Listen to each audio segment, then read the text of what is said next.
to protect the public must immediately be taken, and such unsafe conditions must be promptly repaired. Building owners who do not comply with the inspection requirement, who submit late filings, or who fail to repair unsafe conditions face penalties that accrue until compliance is achieved. While the department has strengthened its rules pertaining to FISP, a comprehensive review of the program has not been undertaken since the program was originally implemented. As such, the department is in the process of retaining an engineering consulting firm to conduct a comprehensive review of FISP to determine whether any modification to the program is needed to align the program with today's building stock and typology. We look forward to keeping this committee updated on this work and partnering to strengthen the regulations that exist to keep building facades in safe condition. Similar to FISP, Local Law 126 of 2021, which resulted in the most recent comprehensive update to the New York City construction codes, established a new requirement that all parking structures be inspected every 6 years. This new inspection program was closely modeled after FISP, which has a track record of success as it relates to building facade safety. As such, the framework that exists for this program is very similar to the framework that exists for FISP. The inspections under this program are conducted by professional engineers with relevant experience who are also approved by the department and hired by building owners. This inspection requirement began in 2022 and applied to parking structures in lower, mid, and the upper west side of Manhattan. Parking structures in the rest of Manhattan and Brooklyn must comply with this inspection requirement by 2025, and structures in Queens, the Bronx, and Staten Island must comply with the inspection requirement by 2027. So far, we are seeing promising compliance with the first subcycle of the requirement to conduct parking structure inspections. We have taken steps to strengthen our regulations and hold bad actors accountable in the aftermath of the major building incidents that occurred last year. In addition, we are thinking through how we approach enforcement with an eye towards performing inspections based on our wealth of data in order to identify potential issues before they arise. We are also using every tool in our enforcement toolbox to hold bad actors accountable in the interest of keeping buildings and the public safe. However, it has become increasingly clear that issuing oath summonses are not always the answer when dealing with bad actor building owners. As such, we are taking enhanced enforcement action where appropriate, which includes working with the New York City Department of Finance to place liens and pursuing legal action against building owners. Following the parking structure collapse in Lower Manhattan in April 2023, we revised our regulations to require that every parking structure be inspected by a professional engineer by August of this year, which significantly sped up the timeline for certain parking structures, again, some of which would not have been inspected until 2027. Additionally, we revised our regulations to require that an engineer be responsible for performing annual observations of such parking structures. Of note, the department has retained a consultant to investigate the cause of the collapse at Ann Street, and the work is still underway. However, preliminarily, the investigation has found that the parking structure did not collapse because it was overloaded. We look forward to keeping this committee updated regarding their findings. Following the partial building collapse in the Bronx in December 2023, we conducted a sweep of all the properties owned by the owner of the building to determine whether any violating conditions existed at such buildings. Further, we moved to swiftly suspend inspection privileges for the professional engineer who conducted the latest facade inspection at the building. We have entered into a settlement agreement with a professional engineer, which resulted in a 2-year suspension of their privileges to conduct facade inspections, and have referred them to the New York State Education Department for further potential discipline.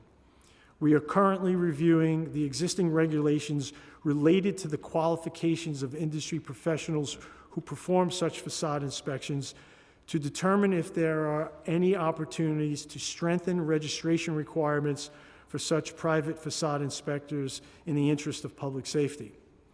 While the professional engineer who conducted the most recent facade inspection at the building has been held accountable, we continue to investigate the cause of the collapse to determine if any additional factors contributed to the collapse, and we will keep this committee updated on our findings.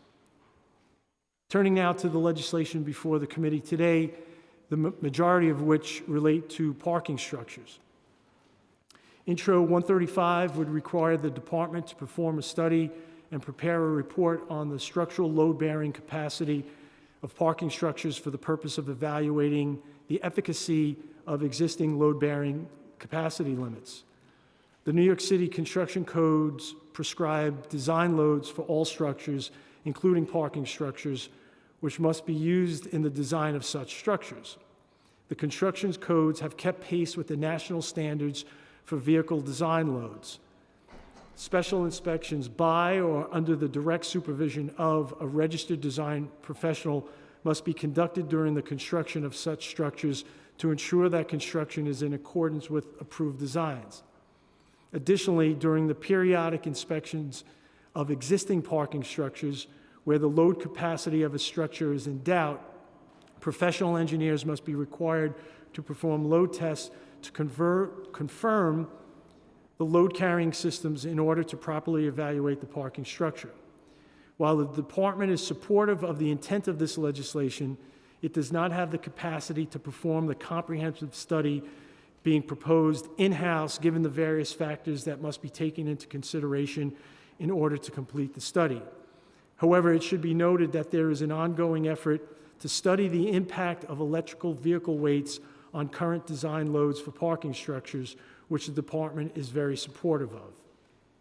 Intro 136 would amend the New York City Construction Code to require that a special inspection agency determine maximum possible weights for each level of parking structure and the sensors be installed for the purpose of enforcing such weights. While the department does not have concerns with parking structure owners or operators calculating the maximum permissible weight for each level of their structure according to design loads established by the New York City Construction Codes, or as informed by the certificate of occupancy for their structure, we would defer to parking structure owners or operators on the feasibility of enforcing such limits by installing weight sensors at their structures. Intro 170 would double the penalties associated with certain summonses issued by the department when such summonses are issued in conjunction with parking structures. The department regularly reviews and revises its penalty schedule in order to ensure that penalties are appropriate for the severity of violating conditions and that they have a deterrent effect. Generally, penalty amounts are consistent for the same violating condition and are not varied based on where that violating condition has been discovered. Where the department finds repeated noncompliance or egregious conduct, our penalty schedule is designed so that summonses with increased aggravated penalties may be issued. As such, the department already has a mechanism in place to escalate penalties where appropriate. For these reasons, the department is not supportive of this proposal. Intro 176 would require the department to publish a boilerplate annual observation checklist to be used by parking structure owners or their authorized agents prior to their initial annual inspection. Such parking structure owners or their authorized agents would be required to use such checklists to perform an annual observation by January 1st, 2025. As I mentioned earlier in my testimony, following the collapse of the parking structure in Lower Manhattan last year, the department updated its parking structure inspection rules to require that all parking structures perform an annual observation, which must be performed by a professional engineer by August 1st, 2024. Further, professional engineers will now be required to perform annual observation of parking structures moving forward. Given the recent strengthening of parking structure inspection regulations, this proposal is no longer needed. Intro 231 would require that parking structure inspections be conducted once every 4 years, beginning in 2028, after the completion of the initial 6-year inspection cycle, which began in 2022. Given that the parking structure inspection requirement is relatively new and that the full cycle has not yet been completed, the department would urge the committee to defer considering this proposal until after the first cycle has been completed to determine whether any modifications to the program are needed, including how often inspections must be conducted. Intro 313 would require the survey and abatement of asbestos-containing materials by a building owner following the occurrence of a catastrophic event that disturbs the structure of a building. The New York City construction codes require that applicants who intend to fully demolish or remove one or more stories of certain buildings certify that the building or part thereof is free from asbestos-containing material before the department issues such permits. In the event of emergency demolition is required, which may be the case when a building is structurally unsafe, New York State regulations provide that a building may be demolished with asbestos-containing materials in place, providing that air monitoring be conducted and that the demolition is controlled per state regulations. In light of such existing regulations, it would be helpful to discuss this proposal further with the committee to better understand the issue it intends to address in light of existing regulations. Lastly, pre-considered intro sponsored by the chair, would require the department to create a risk-based inspection program to identify potentially hazardous buildings, which would be subject to proactive inspections. As I mentioned earlier in my testimony, the department is supportive of performing inspections based on its data in order to identify potential issues before they arise. As such, the department is supportive of the goals of this proposal and would welcome the opportunity to discuss it further with this committee to ensure that our goals are aligned. However, we are concerned that being mandated to perform proactive inspections without additional resources will strain our existing inspectorial resources. Thank you for the opportunity to testify before you today. We welcome any questions you and the committee may have. Thank you, Commissioner. Deputy. Good morning. Good morning, Chair Sanchez and members of the Housing and Buildings Committee. My name is Anne Marie Santiago, and I am the Deputy Commissioner of the Office of Enforcement and Neighborhood Services at the New York City Department of Housing Preservation and Development. I am accompanied today by Assistant Commissioner of Property Management and Client Services, Youngju Kim. HPD's primary enforcement goal each and every day is to ensure that tenants live in safe housing that complies with New York City and New York State housing codes. Our housing inspectors respond to hundreds of thousands of complaints, proactively looking for health and safety issues. We dedicate resources to housing court actions, both with and on behalf of tenants, emergency repairs when landlords fail to fulfill their responsibilities, and landlord and tenant education. We invest heavily in enhanced enforcement against landlords whose buildings grossly fail to meet the standards our city has set for safe and healthy housing. As part of our inspection work, HPD may find conditions which are so unsafe that we are required to issue an order to repair or vacate order. This order requires households to relocate from their home and for property owners to conduct repairs if feasible to restore a building or unit to habitability. Having to be relocated from one's home because of a fire or unsafe condition is a traumatic experience, and HPD assesses every situation to ensure that there is no other safe and feasible option for tenants to remain in place. For many years, unlike any other city in the country, New York City has been committed to assisting households who face these hardships by providing financial support, temporary housing, and aid in returning to their original home. In fiscal year 23, in calendar year 23, HPD issued 329 fire-related vacates, 243 illegal occupancy vacates, and 39 habitability-related vacates. Habitability vacates are generally issued when there are maintenance conditions beyond the scope of the emergency repair program to address in short order to protect the lives of the occupants. The majority of illegal occupancy vacates are for egress or fire safety issues in cellars and other illegally occupied spaces. HPD code enforcement responds to fires where a significant number of rental units are affected, or in cases where the American Red Cross, ARC, provides services to rental households that might require emergency housing assistance, but no vacate has already been issued by a city agency. In 2001, the agency first created the Special Enforcement Unit to assist with the enforcement of all types of vacates, but primarily for fire response and fire vacate monitoring. When housing inspectors conduct an inspection in response to a fire, their role is to assess if essential services are being provided and whether the building is safe from a habitability standpoint, including whether the apartment is secure and safe from either direct fire damage or damage from extinguishing the fire, water damage, broken windows or doors as an example. Some fires result in only minor or limited damage, and tenants can safely reoccupy with only the issuance of violations.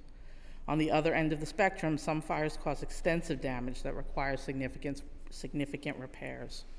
For example, when roofs sustain major damage or structural elements are affected, significant time will be required to make appropriate repairs. In many buildings, there is a mix of extremely damaged apartments and apartments that need minor repairs, such as fixing broken windows. It is important to recognize that a significant number of fires are not directly caused by the owner's negligence.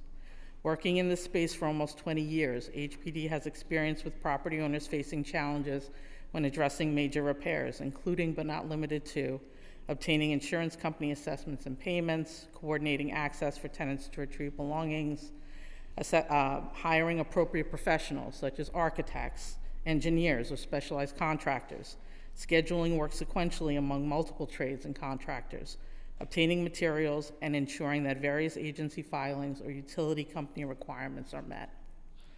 HPD intervention has assisted and encouraged many owners to continue to move forward expeditiously with repairs. If we determine that the owner is not making appropriate progress on a reasonable timeline and multiple households receiving housing services are affected, we may initiate legal action.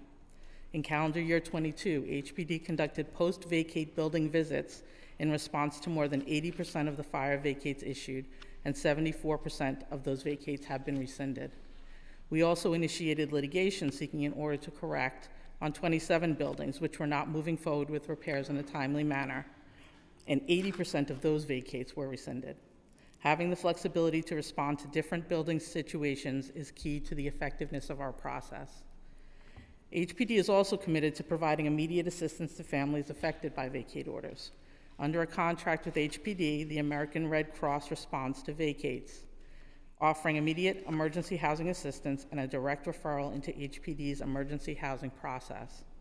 In fiscal year 23, ARC responded to 885 fire incidents that resulted in HPD providing services. This includes providing immediate housing services for almost 3,000 families. This fiscal year through March, ARC has responded to more than 646 fire incidents, providing immediate emergency housing services for over 2,000 families, 2,100 families. For families requiring longer-term housing assistance, households register through emergency housing services and are assigned a placement at one of our family living centers located in Manhattan, Brooklyn, and the Bronx. Singles and adult household placements are made at single-room occupancy buildings in Manhattan, the Bronx, Brooklyn, and Queens. Over the years, EHS has become increasingly flexible with the requirements to obtain assistance and works with tenants to obtain documents needed to prove identity and residency at the affected building, which are the only requirements for assistance. The EHS case management team works with client households to develop and update rehousing plans and provides direct support and guidance around all aspects of returning home and/or finding new housing. I would now take a moment to speak to the HPD-related bills being considered today. Intro 608 details certain actions the city must take following the issuance of vacate orders by the Department of Health and Mental Hygiene, the Fire Department, and HPD. As discussed, HPD is committed to supporting displaced residents and working to ensure that their units are repaired to facilitate their return home. While we are happy to discuss how to improve on our process, we have concerns about some provisions in this bill. For one, the bill requires that we initiate 7A proceedings when corrections are not made within a short time frame. As has been our practice, we believe that executing focused and flexible enforcement, where we work collaboratively with owners and consider all of our available tools, is the most effective way to achieve our goals for both the city and the residents of the buildings. The 7A program is only one tool, and that program is focused on negligent property owners who allow tenants to live in the most distressed conditions and who fail to be responsive to other enforcement efforts. We also have concerns about the requirement in this introduction that HPD facilitate access to apartments for residents while vacates are in place, from both health and safety and legal perspectives. Intro 607 would require HPD to make best efforts to provide relocation services as close to a household's vacated home as possible. Many of you have worked with HPD on tragic occasions when people were displaced, and we all understand the hardship that tenants experience when having to relocate far from their home.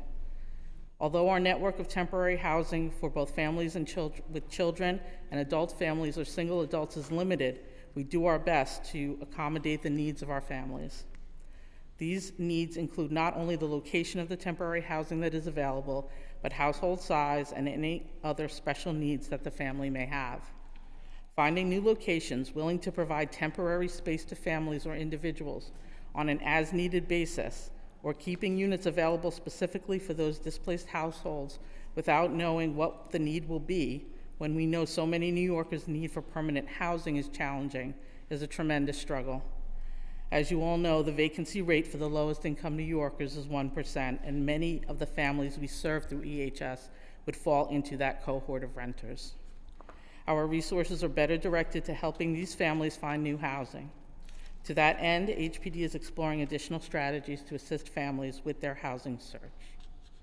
Intro 609 requires that HPD report on funds collected and dispersed through the Special Repair Fund. Through research and consultation with the law department, we have determined that this code section was never implemented and is not legally enforceable. We are happy to work with the council to remove this statute. Thank you for the opportunity to testify today about HPD's current work to support New Yorkers affected by the issuance of a vacate order. Over the past few months, the council has introduced multiple pieces of legislation which would support tenants affected by vacate orders, and we remain committed to working with you to improve what we do to better serve New Yorkers in need. We are happy to answer any questions you might have. Thank you. Thank you, Commissioner. Thank you, Deputy Commissioner. So next, I just want to acknowledge that we've been joined by Councilmember Aviles and Councilmember Abreu. And I am going to read some remarks by Councilmember Selvena Brooks Powers on her bills being being heard. She wasn't able to join us today, and I'll read her questions before moving forward with the hearing. So from Councilmember Brooks Powers. Last spring, just a few blocks from here, a parking garage on Ann Street collapsed, which killed one and injured 5 others. This tragedy raised urgent questions in the minds of New Yorkers across all 5 boroughs about the safety of our parking garages. The city's goal must be to prevent something like this from ever happening again, and we need to ensure that our standards and procedures guarantee the structural integrity of our garages, that no New Yorker needs to fear parking in a New York City garage. I'm excited that today the council will have the opportunity to discuss with the administration how we're working to guarantee the safety in all our garages.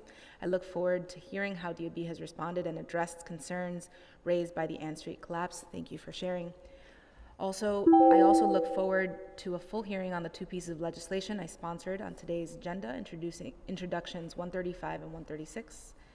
135 would require DOB to conduct a load-bearing capacity study for parking garages. DOB would be required to assess factors like the size, age, material, and structural design of parking structures and come up with recommendations based on their findings.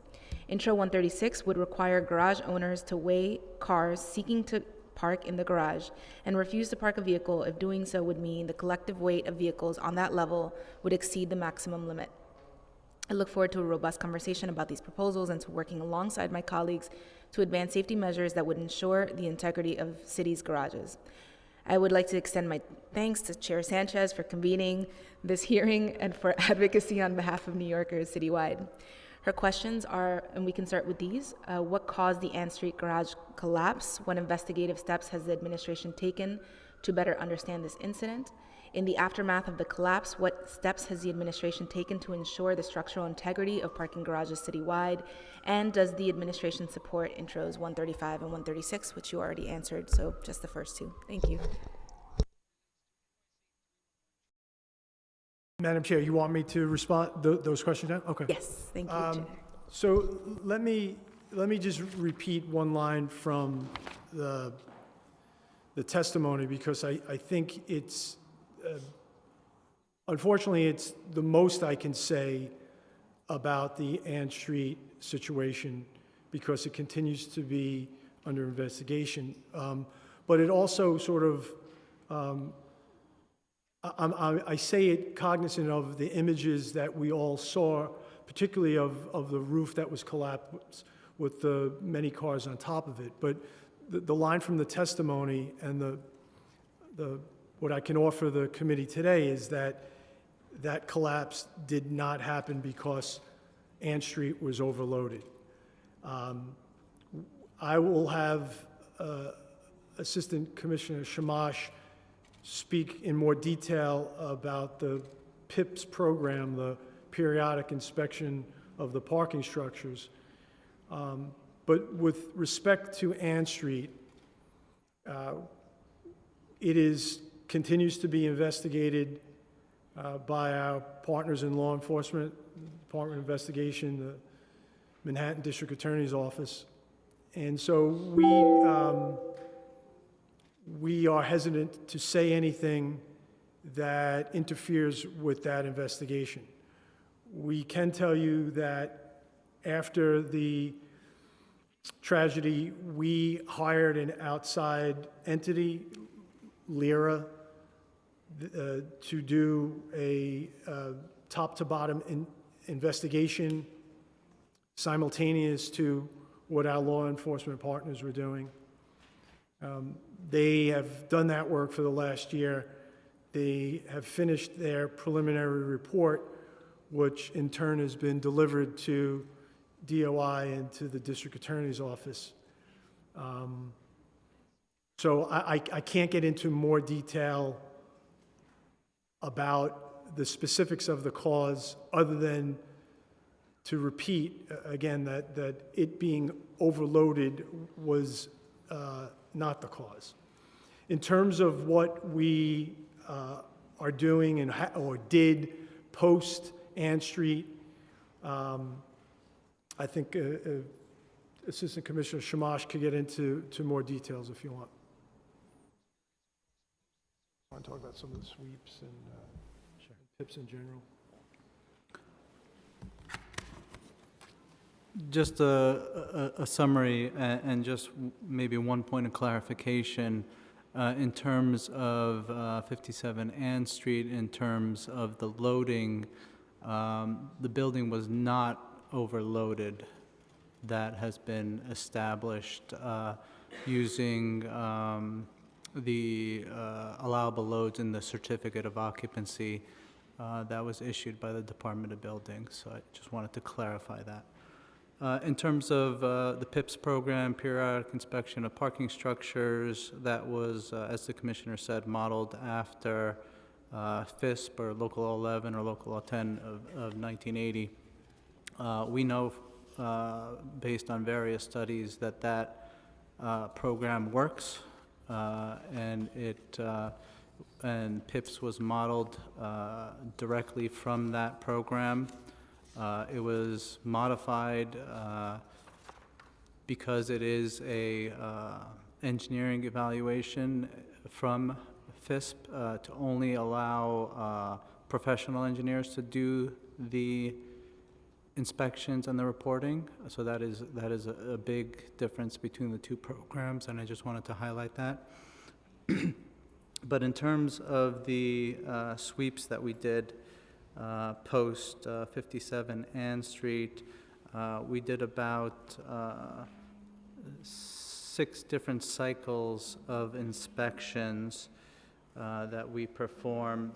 The first one was based on the operators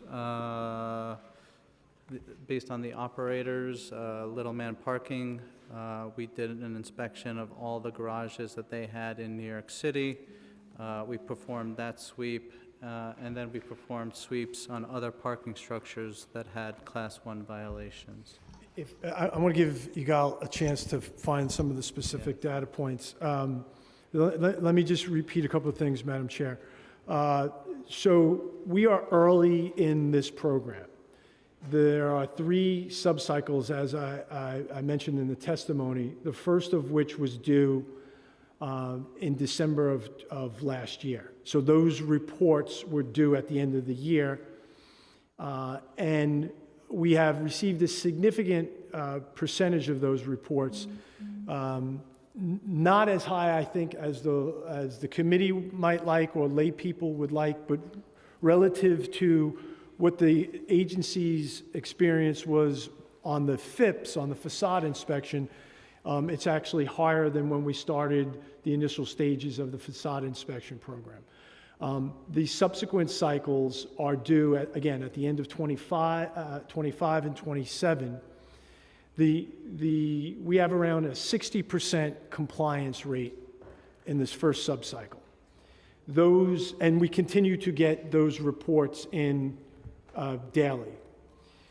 For those who fail to meet the deadline, they receive a monthly violation of $1,000, and at the end of the year, I believe it's another $5,000 fine. And you know, we are watching closely those reports, studying those reports. But again, I just want to be clear that after Ann Street, we wanted to get eyes on all of these structures before the 25 deadline, before the 27 deadline, and that's when we added the rule about a professional engineer getting eyes on it and getting us a report by August 1st of 2024. With the numbers that Yigal was looking for, after Ann Street, we looked at 17 of the parking structures owned by that operator, Little Man. We then did a series, and Yigal will give you the specific numbers. Using our data, using certain search terms to tailor the universe, we then did a series of 5 more rounds of sweeps looking at parking structures. And Yigal can talk to you about the numbers of violations we issued. We issued several partial stop work orders.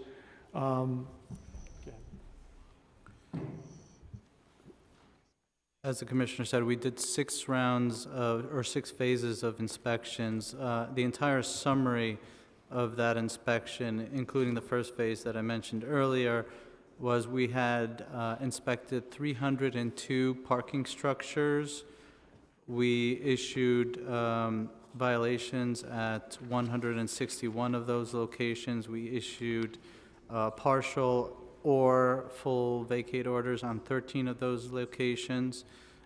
In total, we issued 237 O summonses, 103 DOB violations.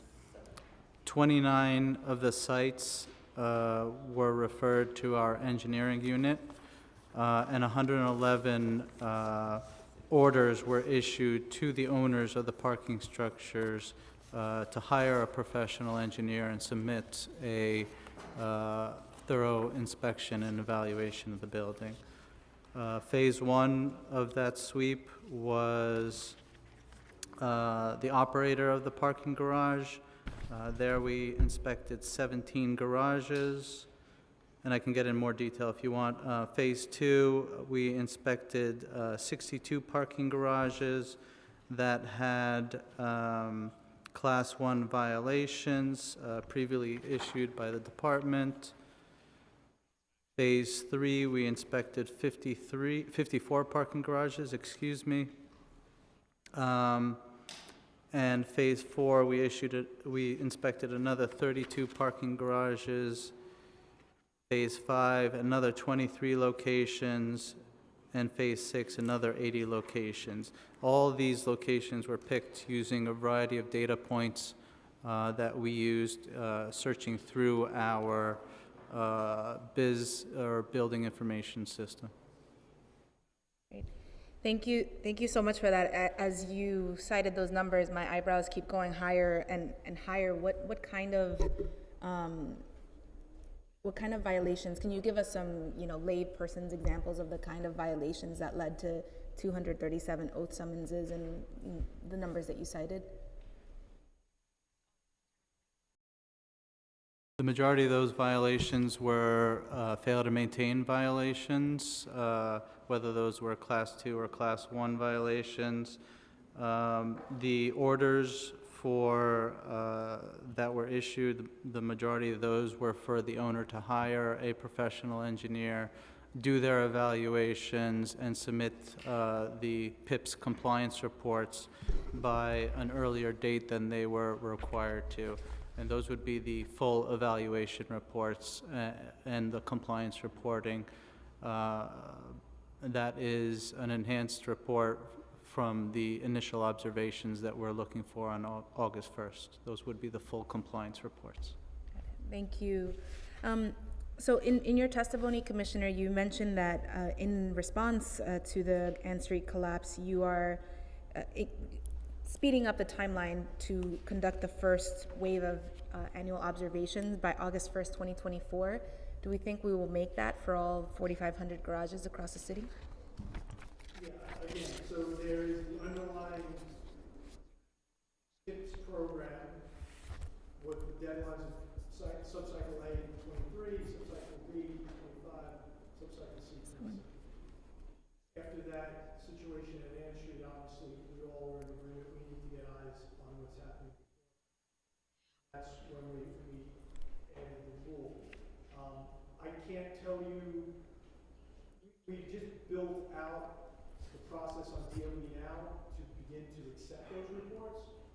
But what I've discovered in almost 12 months at DOE is that when there are deadlines, building owners and professionals act like high school students with a term paper, and there's a lot of late night work, and reports tend to come in abundance at the deadline. So I can't tell you what those numbers will be, but for folks who I'm sorry, Commissioner, your mic isn't on.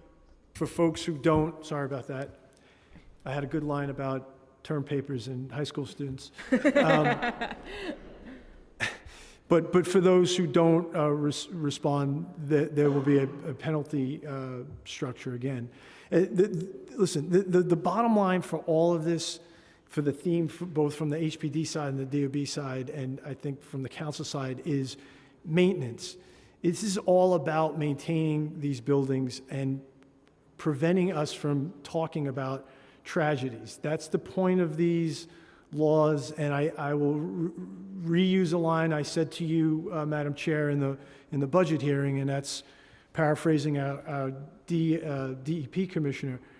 We don't want their money. We want their compliance. This is all about compliance, and we believe that the facade inspection program, again, what the parking program is modeled off. When you look at the compliance rates now, we believe it is a good program. We think we can do more on that front. And switching, if I may, to the Billingsley situation, and forgive me for the many acronyms, but to do the facade inspection, you have to have certain qualifications and receive a qualification from the agency. You have to be a QE, a qualified exterior wall inspector, without looking at my notes. And to do parking structures, you have to be a qualified parking structure inspector.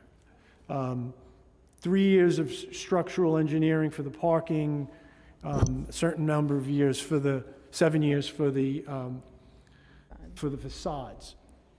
That privilege of being a QE or a QPSI is something that we think we need to look at and perhaps have something like an annual, well, you don't just get to keep it in perpetuity, or we need to have an annual review.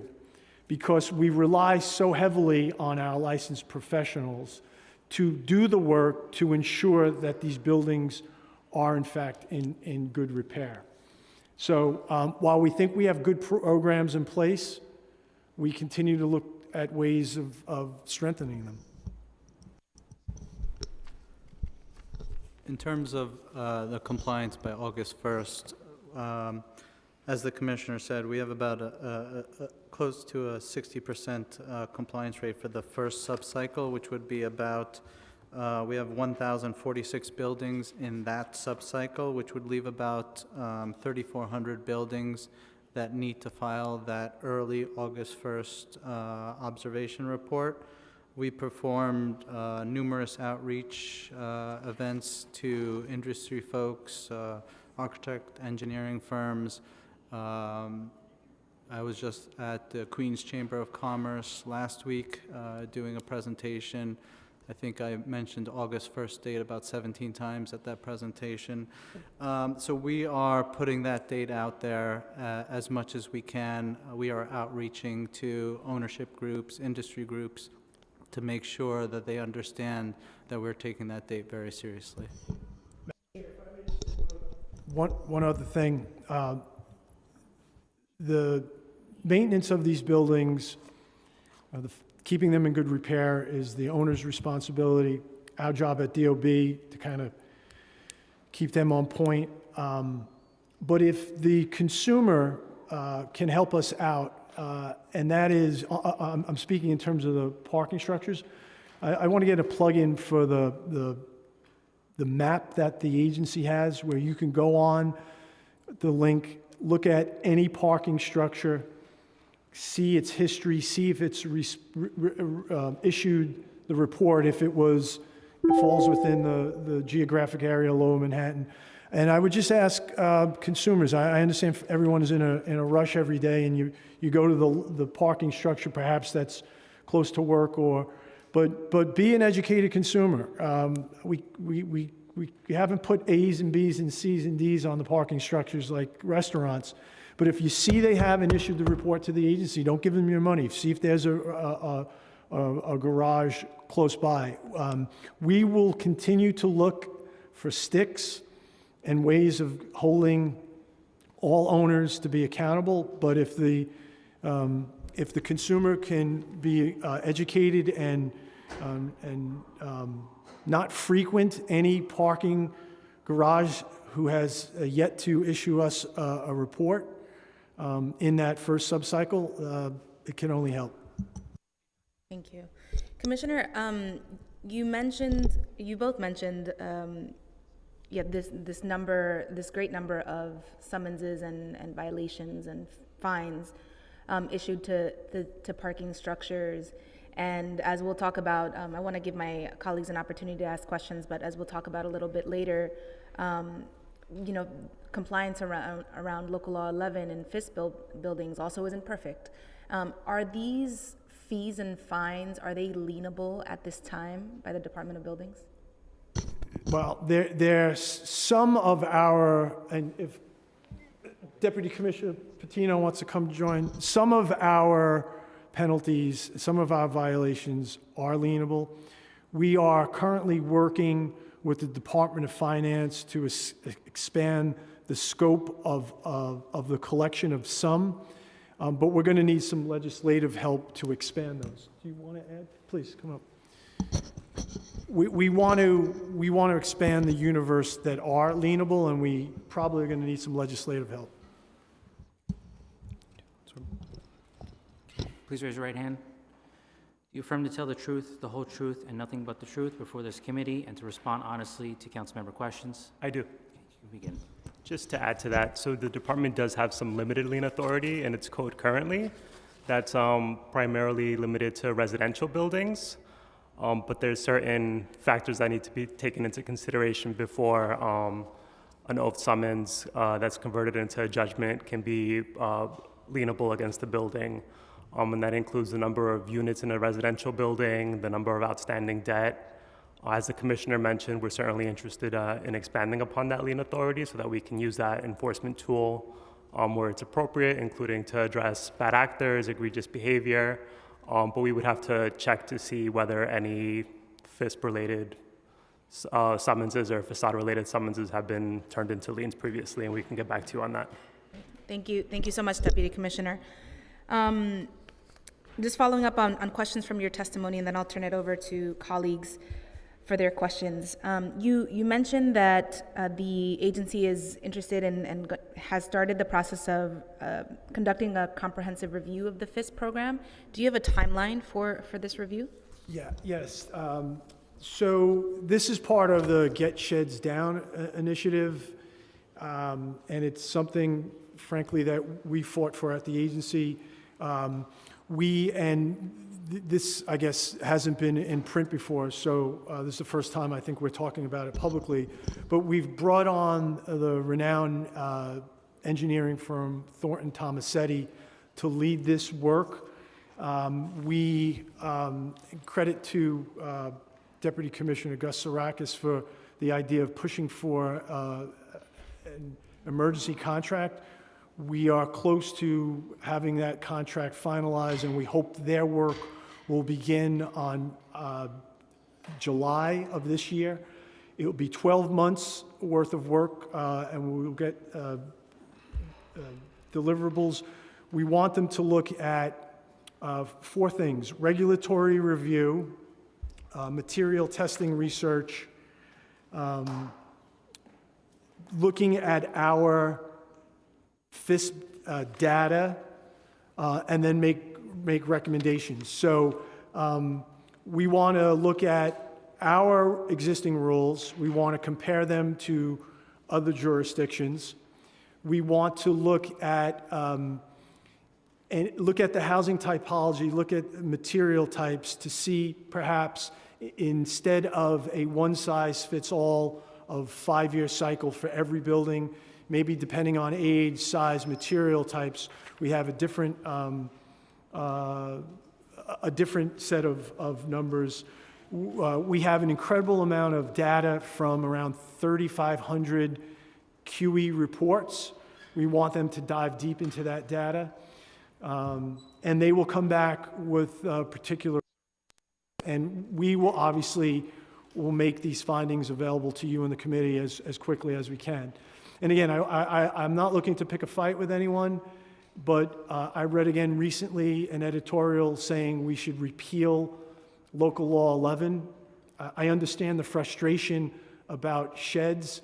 Local Law 11 isn't about sheds per se. Local Law 11 is about maintenance of building.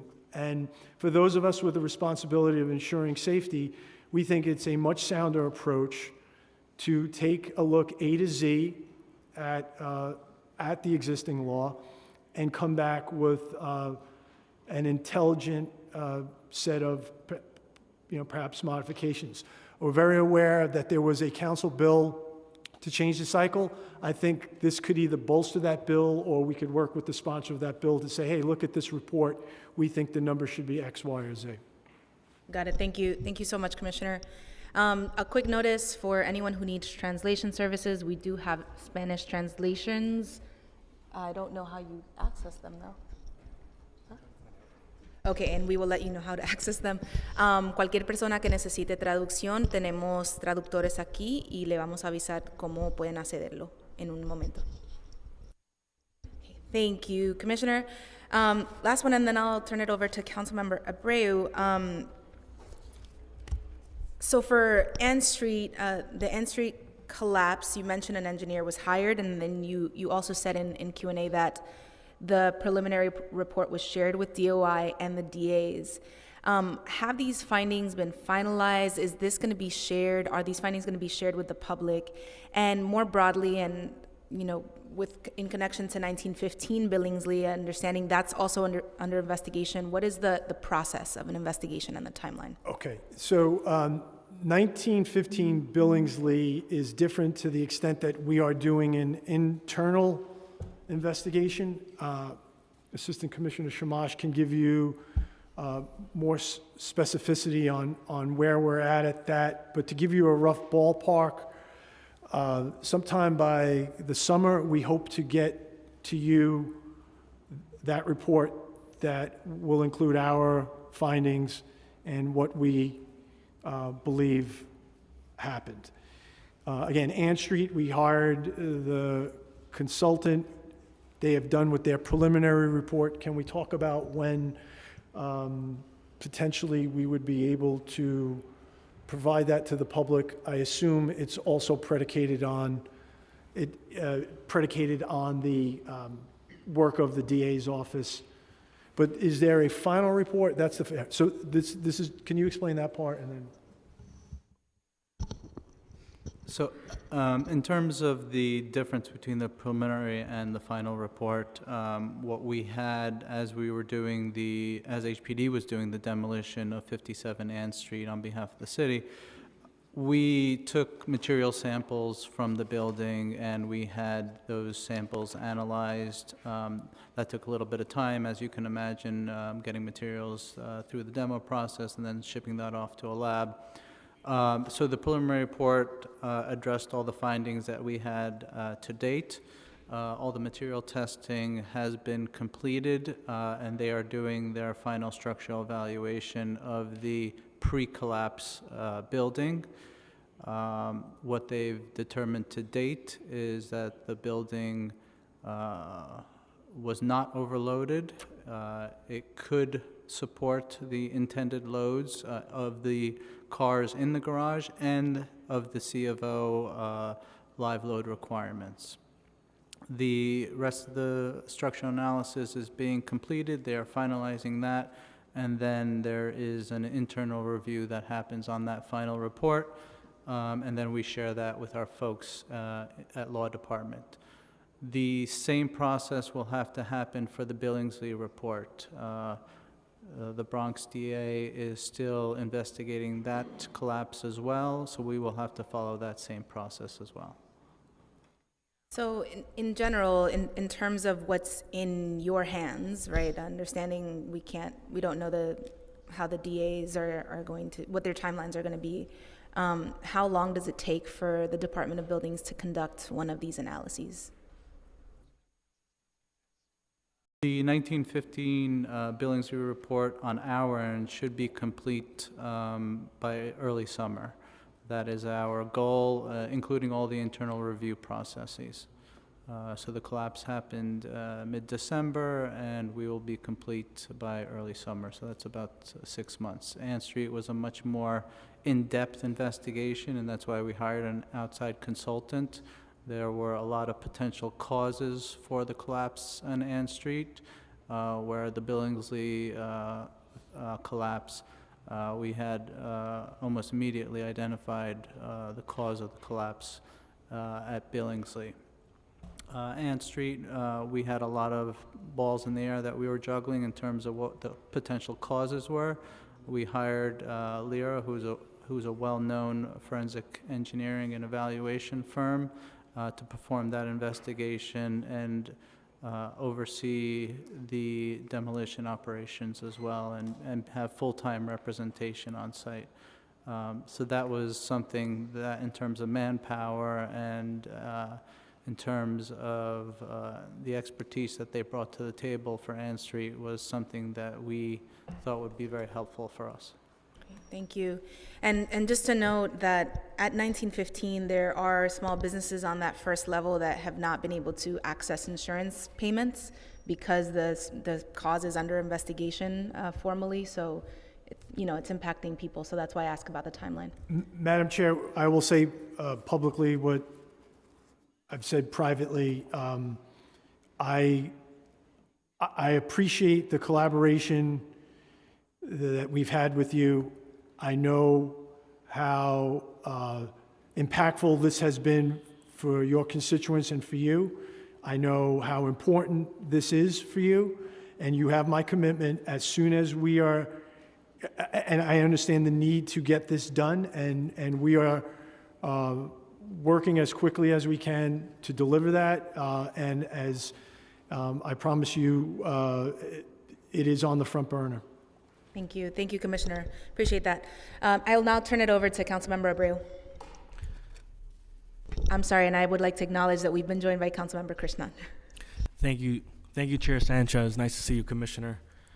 In January 2024, it was reported that 400 property owners failed to submit required engineering inspection reports.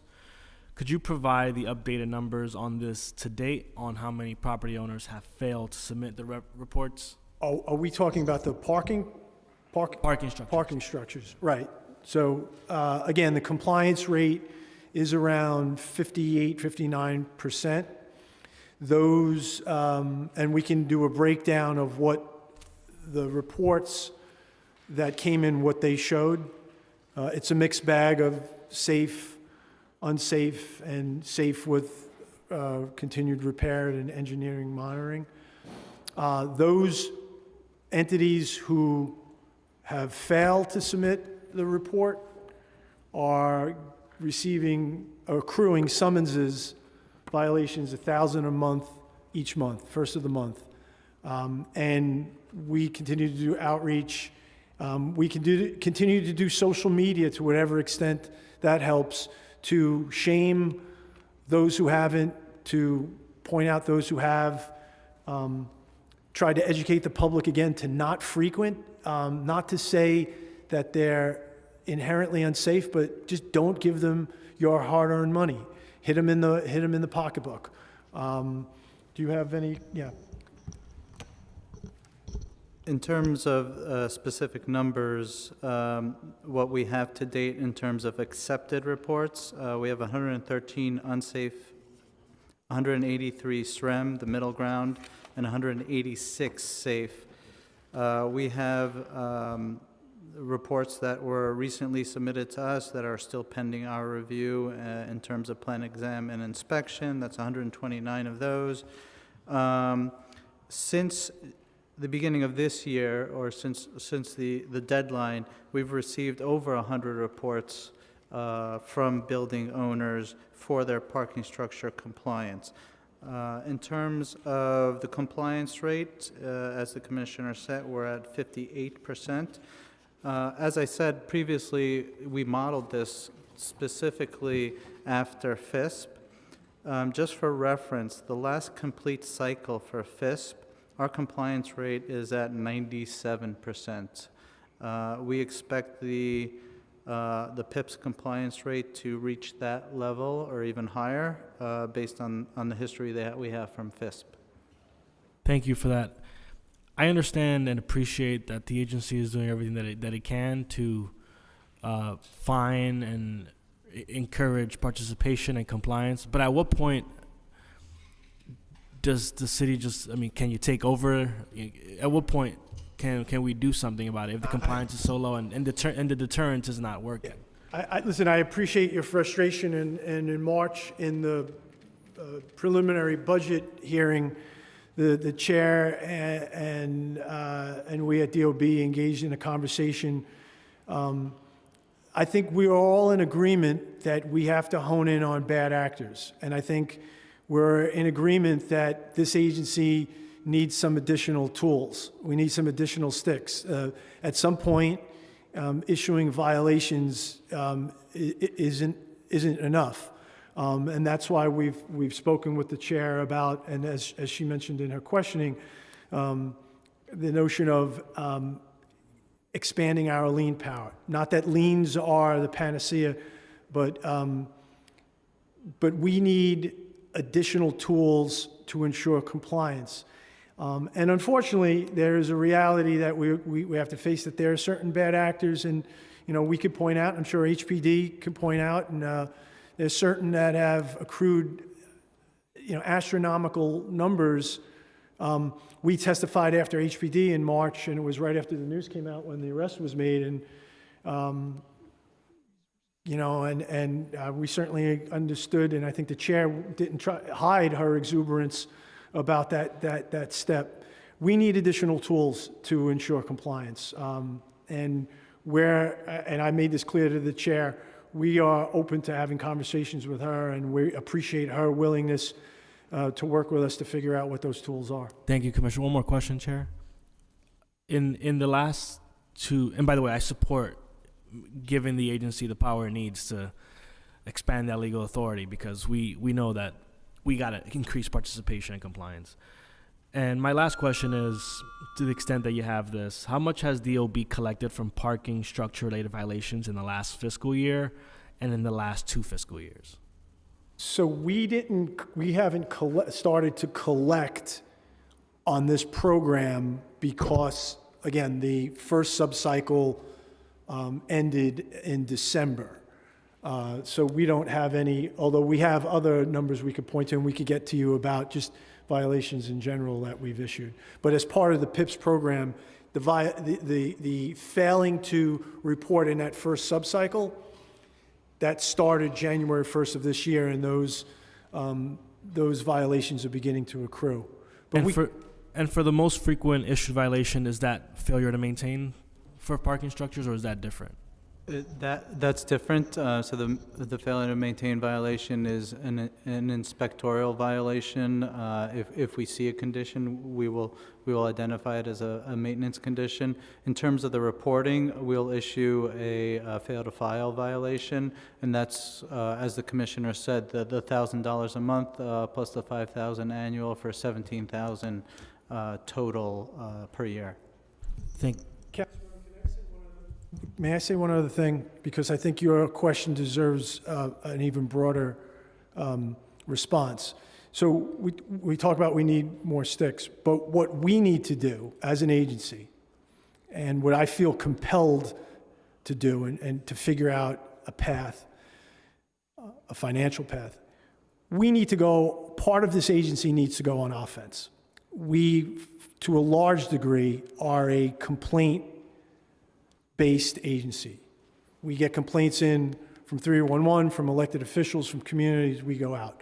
We need to free up a group that is on offense, that looks at, and we touched on this in the budget hearing, that looks at, to what the chair's preconsidered intro does, to look at high-risk locations, to use predictive analytics to identify potential problematic buildings beforehand, to figure out all the data we have and HPD has and other entities have about bad actors, and proactively go out, to have a team that routinely goes out and looks at open class 1s, our most serious violations, and routinely goes out before that existing class 1 turns into the next tragedy.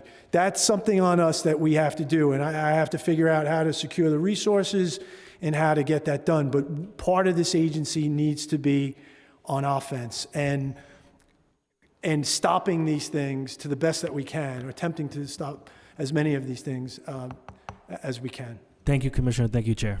Thank you, Councilmember. Thank you, Commissioner. And I'd now like to turn it over to Councilmember Aviles, and then we'll hear remarks on his legislation and questions from Councilmember Krishnan. Thank you so much, Chair. Thank you. Good afternoon. I have a couple of questions, some on specific instances and then just generally. So maybe I'll start with a particular situation at, in my district, 150 Bay 22nd Street.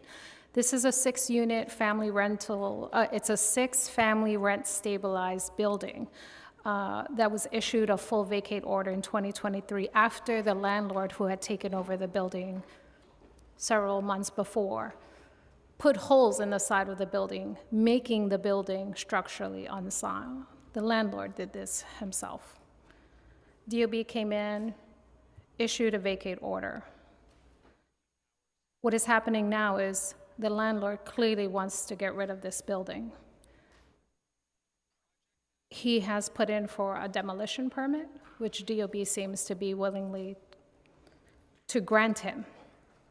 Now, the challenge and problem we have here is that this is a rent-stabilized building, right? 6 units that would be lost forever once this building is demolished. It is clear the intent of the landlord here. He made it unsound so that he could get his way to demolish this building and rid himself of these 6 rent-stabilized units. So I guess I'd like to understand why DOB is allowing the landlord to utilize the law to his personal benefit that will displace 6 families, and why DOB is not engaging and coordinating with DHCR to ensure that this does not happen and those tenants are in fact protected.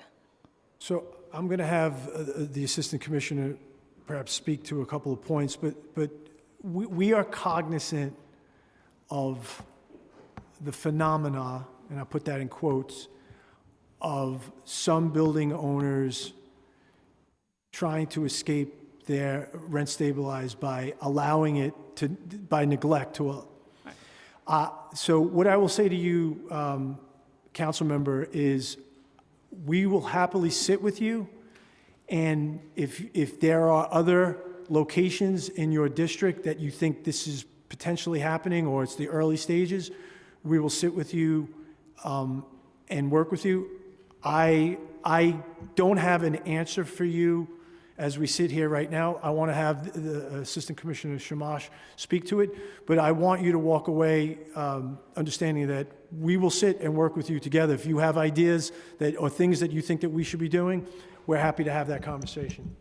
Well, I welcome that. I'd love for DOB not to provide this landlord with what he wants, which is a permit to permanently displace these families and take advantage of the privilege that he has of ownership in this city. So I think stopping any demolition order, and we can figure out collectively what to do to support these tenants, and also make sure that this landlord does not, this is not his, that the city does not allow this type of business to operate here unattended. So I'd be happy to follow up with you about that. Just moving on. Oh, yeah, sure. Oh, sure, sorry. Just in terms of specifics at that location, 100% agree with you in terms of ownership. It was a clear lack of maintenance in terms of the building and long-term neglect. We issued previous violations to that building owner, and as the commissioner spoke, that was what we could do in terms of, so we issued numerous previous violations. We were very cognizant of the situation. We did not issue any orders for demolition of the building. On the contrary, we issued an immediate emergency declaration, which our sister agency, HPD, executed to shore that building to make sure that the owner doesn't get what they're looking for. Thank you. We'll definitely follow up because we have a clear example of a bad actor who's exploiting a system, and there's going to have lifetime impacts for those 6 families that we want to ensure are protected. Can I ask for another instance, what tools does HPD have to encourage building owners to more quickly make repairs and to move tenants back into their homes? Thank you, Council Member. As I talked about a little bit in my testimony, we do have a special enforcement unit that is really focused on, most particularly, fire vacates. To work with owners, we know that there is always going to be a timeline for repair, and again, depending on the seriousness of the fire. In most cases, owners work with us, and we're able to move forward and get restoration. In those cases where they aren't, we do utilize housing court, and we do go to housing court and initiate litigation. And that's really dependent on the cooperation of the owner. If an owner tells, when our staff go there, and many of our staff have been with this unit for quite some time, so they have a fairly good sense of what it should take, an average timeline for the type of damage that they see in the building. And once we see, again, especially in large fires, in fires in rent-stabilized buildings where a lot of folks have been displaced and are receiving emergency housing services, we make those referrals and we go to housing court. And again, the majority of cases that we initiate in housing court based on this do result in restoration. Thank you. In terms of your testimony, just to follow up on this, you noted in the calendar year HPD had issued all those numbers. And then few sentences later, you go back to talk about the prior year's resolution. Is there a reason why you don't have the calendar fiscal 23's? We can certainly provide those numbers to you, council member. Just a disjunction, Absolutely. and the problem here and the resolution here is not over the same time frame. So Absolutely. we'd love to see like actually what it is in fiscal 22 and fiscal 23. On that note, if I may, Chair, just to wrap up this, is it customary, so on our property in my district, 408 59th Street, there was a fire in one unit. Eventually, the building inspector, when he was there, I was on the ground for 8 hours with the residents, put a full vacate order on the building. This was maybe last year or the year before, I can't remember. The inspector said, you know, it's one unit, but half of the building is really fine. It should be cosmetic. What I saw happen in the year since is the building's owner, along with his family members, continue to reside in the building. Is that legal when there is a full vacate order on a building? The vacate order is really for the rental tenants. We do recommend that owners do not live in vacated buildings. It is, you know, from our perspective, not a safe location. But I can certainly look into the specifics of this building to see what our unit has. I'm not familiar with this address. There were some interesting peculiarities here that I'd love to talk to you offline about, and some of that may have been remedied. The truth, I haven't seen it recently, but there was a real push to the tenants really knew that they would never be able to go back and retrieve their stuff because they had some very difficult relationship with the owner who, from their estimation, wanted to clear out the building anyway. So it was a great, a fortuitous event. I had one more question. Oh, this is related to the vacate order. When it's issued, how often does HPD conduct a follow-up with the building owners to ensure that the corrections are being made? Like, what's the time frame of that? And I'm sure they're different because every circumstance is probably unique. But generally, what does that look like? And I'll talk about calendar year now because we wanted to mostly stick with calendar year since 2023 is a full calendar year and not the fiscal year. We follow up with multiple inspections in about 80% of the cases where we issue either fire or habitability vacates. And that entails both field visits as well as phone outreach from our staff. And again, in most cases, owners are just as devastated by the fire as the tenants are, and look to us for assistance with, you know, what do I need to do now? Sure. So I think that is a good relationship for us to have. There are always your outliers, and there are always your people who are, as you suggested, take advantage of a situation that maybe was not their making, but is now what they see as an opportunity. So certainly this process allows us to suss out those people and focus on those buildings. So is there like a 3-month check-in, a 6-month, like what does that time interval generally look like? The initial check-in is very quick. And then we start to determine what the milestone should be. Okay. So again, in a bigger fire, work may not start in 3 months. Sure. In a smaller fire, you may expect that the work is all completed at the end of 3 months. So it's really dependent on the extent of the fire, the size of the building, the resources of the owner, and their willingness to cooperate.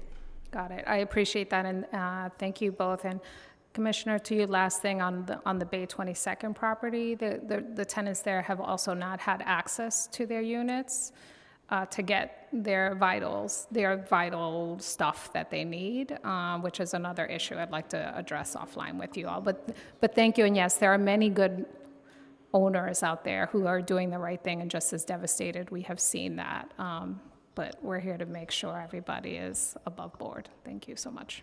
Thank you, Chair. Thank you so much, Councilmember Aviles. Quick follow-up from me, and by the way, they asked for extra time. I have to give it because how much extra time have you given me at your hearings? Thank you, Councilmember Aviles.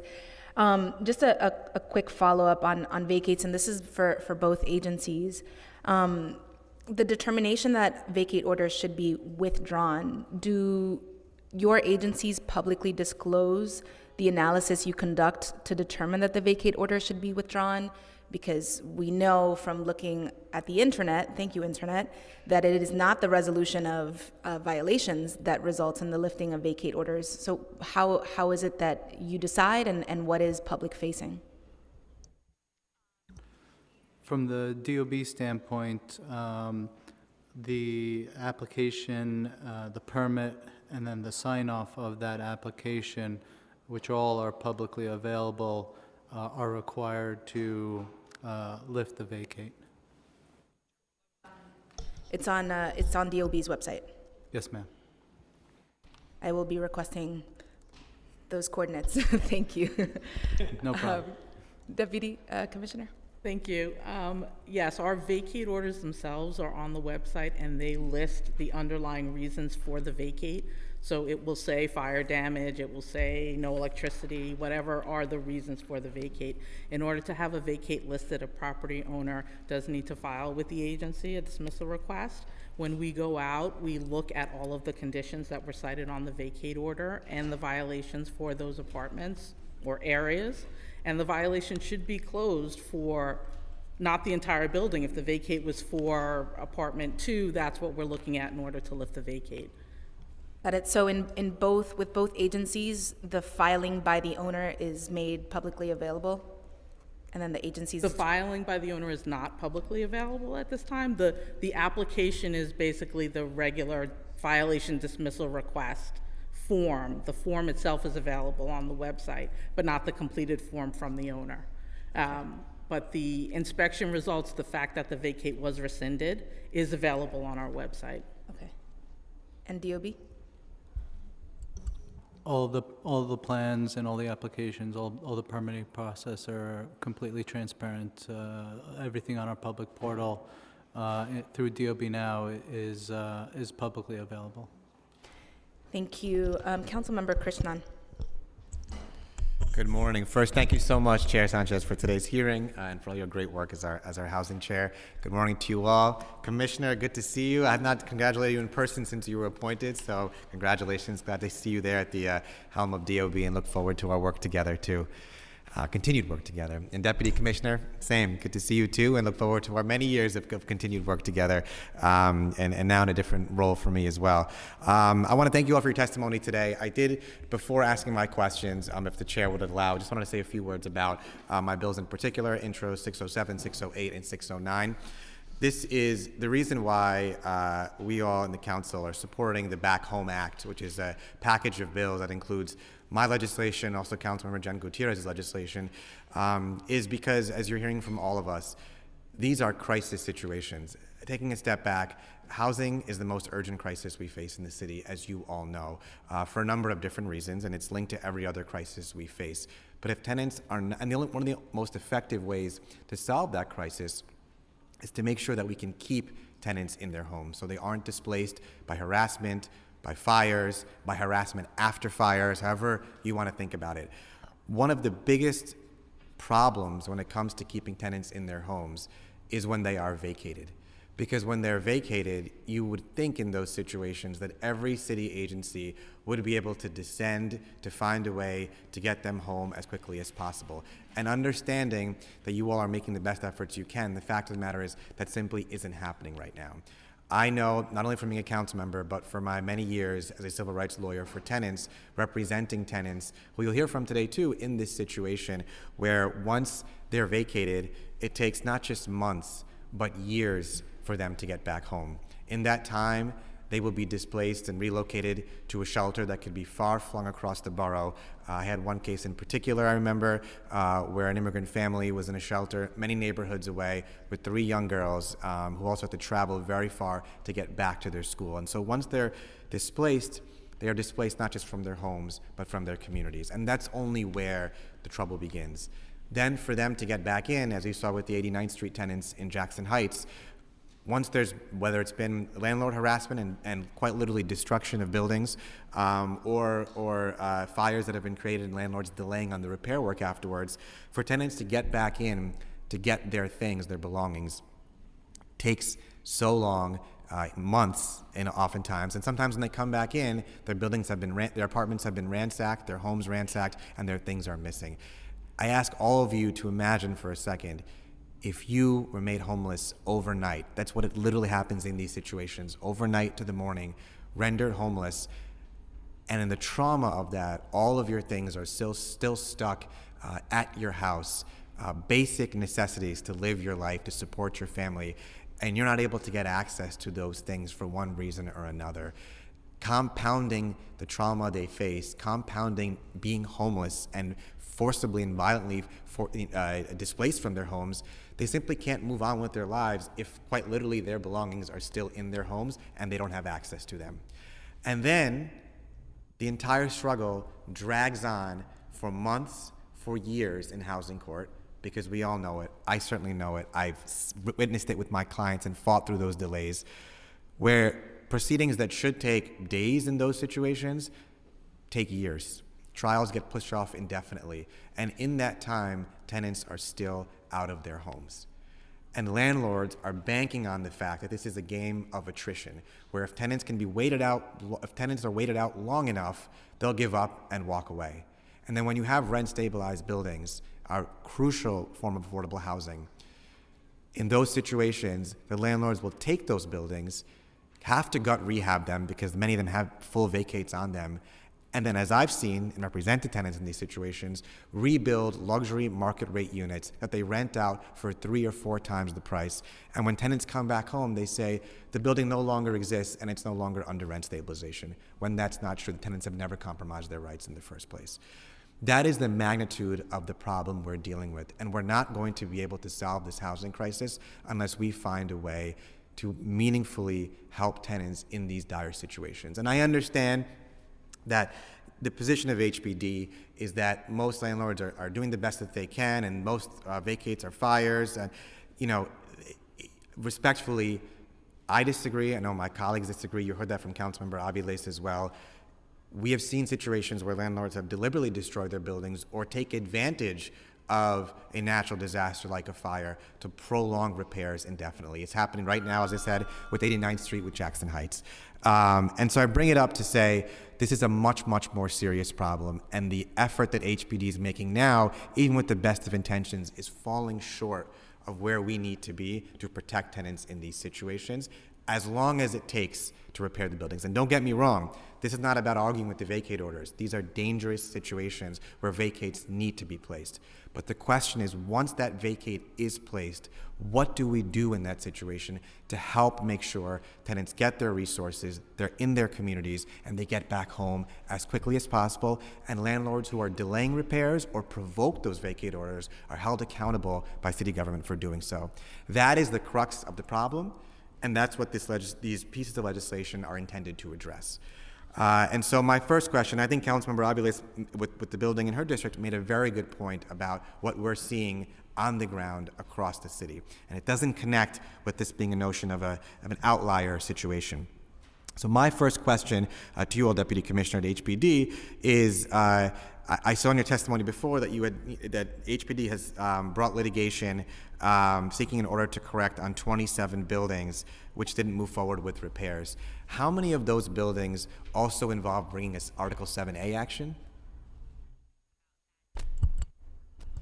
Thank you, Councilmember. Comprehensive litigation is the first step. And if we find that still owners are not compliant, that's when you really would look at 7A. And again, in the 80% of the cases, the owner complied with the rescind of with addressing the vacate order conditions. I think just to take a step back too from, this picture, I think, HPD invests a lot in fire safety up front. And I think we do need to make sure that we're investing in making sure that these fires don't happen in the first place, right? And we've come a long way in terms of self-closing doors, in terms of the self-closing door proactive program, in terms of education for owners and tenants, because that's really, you know, in several large fires over the last few years, that has been pointed to as one of the concerns. So we want to make sure that that message is getting out to all tenants, to all landlords, to stop these disasters from happening in the first place. So I think that's an important point of where we put a lot of our effort. I think in terms of once the vacate order is issued, you know, both HPD and DOB have units specifically dedicated to anti-harassment efforts. And I think that's certainly something that can come to our attention through those channels. I would also say in terms of our communication with tenants after vacate orders, at the time of a vacate, the American Red Cross is on scene, and tenants are encouraged to register with our emergency housing services. Even if they don't need housing services, we want to encourage tenants to register with us so that we can be in contact with them when things are moving forward and vacates are rescinded. So things don't happen that they weren't aware of, and then it becomes a situation where they're not able to get back in, because we have heard about those issues as well. We also want to encourage tenants, especially in rent-stabilized buildings, and you raised this issue, to file with DHCR immediately. Their $1, you know, their $1 a month to protect their tenancy rights, so HCR can notify them as well when things are moving forward and they are able to go back in. We certainly want to hear from you and from other council members, because as I said, some owners do take advantage of these situations for their own benefit and to the detriment of tenants. And certainly we'll work with you and any other council member who brings particular buildings to our attention, right? Our concern, I think, with the bill is just about the broadness of it. Right. So let me start. I don't want to interrupt Deputy Commissioner. I just want to be conscious of time too. Let me take a step back for a second. Just a couple different questions. And I know and I appreciate HPD and DOB are doing all they can to prevent these vacates from happening in the first place. But once they do, the question for me is, once they do happen, which they will, what is the plan then? And the best of intentions simply aren't working. And as I've always said, you can have the best laws and the best rights, and rent stabilization laws are strong on paper, but if they're not enforced in reality, they're not worth more than the paper they're written on. And so when tenants are vacated, understanding, and I've been on the scene when tenants have been vacated, so I know exactly the services, the relocation services, Red Cross, all of those things. But let's just start from that point on. When they're vacated, what is the effort made now? If the tenants say, my documents, my wallet, my clothes, besides the clothes on my back, are still in my apartment, and there's a vacate order, what is HPD doing right now to ensure those tenants can get back in to get the very things that they left behind when they ran out of their house in the middle of the night? And the obligation is always on the owner who controls the scene, who owns the building, who has the liability for folks returning. If we've issued a vacate order, or Department of Buildings has issued a vacate order, or the fire department on scene says it's not safe for tenants to return, you know, we have concerns about people going into the building. Often after these fires, you see broken windows everywhere, broken doors, you know, stairs, public halls are damaged by the fire. You know, we don't want people to get hurt. But does the city have any means of even a limited method of entry with HPD, DOB, with the landlord, even for limited entry currently, for tenants to be able to recover their things, knowing that they've got a long haul ahead of them of being out of their homes? And again, this is the owner has the responsibility to make those arrangements with the tenants. And more often than not, we do see owners, once conditions are safe, once they've had a board-up company come in, once they've tested the air if there's an asbestos concern because of the roof is damaged. More often than not, providing HPD or either our emergency housing services or our inspectors with tenant rosters to let us know who the tenants are and to stay in touch with the tenants. Again, does that happen in every situation? I can't say that it does in every situation, but we have found owners more often than not willing to provide access to tenants under supervision. Sometimes it's under the supervision of a professional. If there's a Department of Buildings vacate in place. You know, they would want their architect or engineer to ensure that things are sound and that it's appropriately safe for tenants to go in and retrieve belongings. And my next question, if the chair will permit me just a few more questions. You know, I'll go back to that point later, but the fact of the matter is owners are very reluctant to provide that kind of access. And so relying on the owners alone to provide the access when they have either provoked this condition or they have a lot of incentive to delay the repairs is frankly leaving the tenants without recourse to get back in. And that's what we're trying to fix here. My second question is, what is the criteria HPD uses to file, not to prosecute, to trial, everything, but at least even just file an Article 7A action? What is the criteria HPD uses to make the decision of when to file an Article 7A case? Thank you, Council Member. I think 7A we consider to be our most, our enforcement tool that we use in the most egregious cases where other enforcement tools have failed. The owner is clearly negligent in terms of the history of the building and any harassment maybe that has happened at the building, and our other efforts to get compliance from the owner have failed, right? So the comprehensive cases that we bring, the goal of those cases is to hold the owner responsible and to have the court hold the owner responsible and have the owner make those repairs as necessary. And again, in most of our litigation, our comprehensive cases do push the owner to make those changes. The commissioner referenced before the one arrest that we recently had, right? That is, again, another kind of very extreme case for property owners who fail to meet their obligations over time, where the building has significant issues.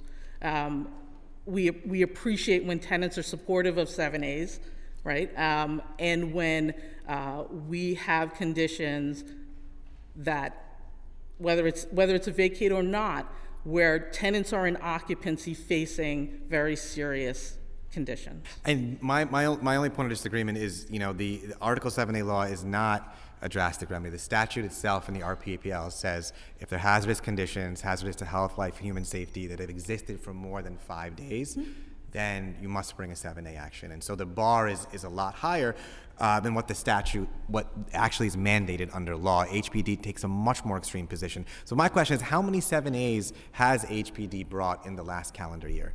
And I'll talk about 7A in a second, but HPD also has a suite of tools that we use, right? I think 7A is not the only tool, and it shouldn't be the first tool. We have fees, we have specialized programs, and you know them. I'm not going to go through the list. We have, in this case, and especially in terms of vacates, a special enforcement unit in place to try and address issues in a way that's going to get things resolved more quickly. As I'm sure you know, 7A cases are lengthy often. It is, unless the building is abandoned, an owner is very willing to fight through trial for the appointment of a 7A. And that is a long process. And our goal is to get the tenants back as quickly as possible, right? How many, sorry to interrupt, just only because I want to be conscious of time, but how many 7A cases has HPD brought in the last year? I'm sorry. We are currently involved in 12 open 7A cases. Many of those are tenant-initiated cases, and we currently have 27 active buildings in 7A. And how many cases has HPG joined legal services organizations when they brought those Article 7A cases? I can get you the breakdown. That'd be helpful.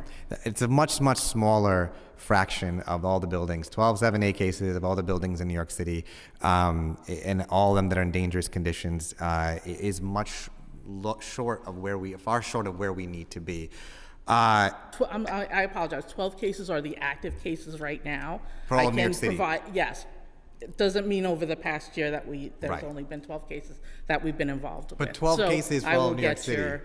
Right. I will provide more details. Okay, I appreciate that. I mean, 12 Absolutely. cases is far fewer than what we need. And you're also aware, I know I saw here, litigation to seek in order to correct on 27 buildings. But you also know that when you bring that kind of case, an HP case, there's only one tenant affirmative part in the entire courtroom for all our different housing courts, right? So if we only bring, right, yeah, I'm sure, as you're well aware, so if we only bring one HP case for an order to correct, that could take months, and we don't deploy the whole arsenal of tools, and to your point, approach this with a comprehensive litigation strategy to solve a comprehensive problem, we're at the mercy of a court system that has one affirmative tenant right courtroom as opposed to 15 different eviction parts, but one courtroom for the entire borough. And so I just raise that to say, if we don't rethink the way we approach this and to your point, I know that there are different tools, but if we don't deploy all of them in a comprehensive way to solve what is a comprehensive building-wide problem, we are at the whim of a court system and landlords that are dragging and delaying, and these things go on forever. And so the only point I would just make and end is just to say, I understand the agency's concerns, but the fact of the matter is if we throw up our hands and say we can't, this is all we can do, the problem is not going to change. It's only going to grow worse. And there are tools being left off the table that could actually help with the city getting leverage, with tenants getting leverage to at a very basic level, even just get home to get their things, and at a much bigger level, return home. Thank you, Chair. The council I'm member, passionate, as you can see, but I appreciate yes, it. I am absolutely not saying any tool is off the table. That is not our position. Our position is we want to get the tenants back in occupancy as quickly as possible. All tools are on the table.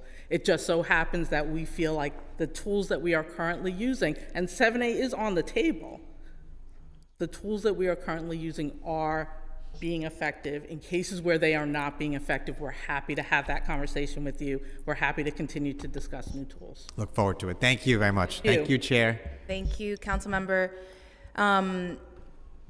I just want to add, for a point of context, we're talking about, according to the Community Service Society, we're talking about 10,000 chronically distressed buildings across the city of New York.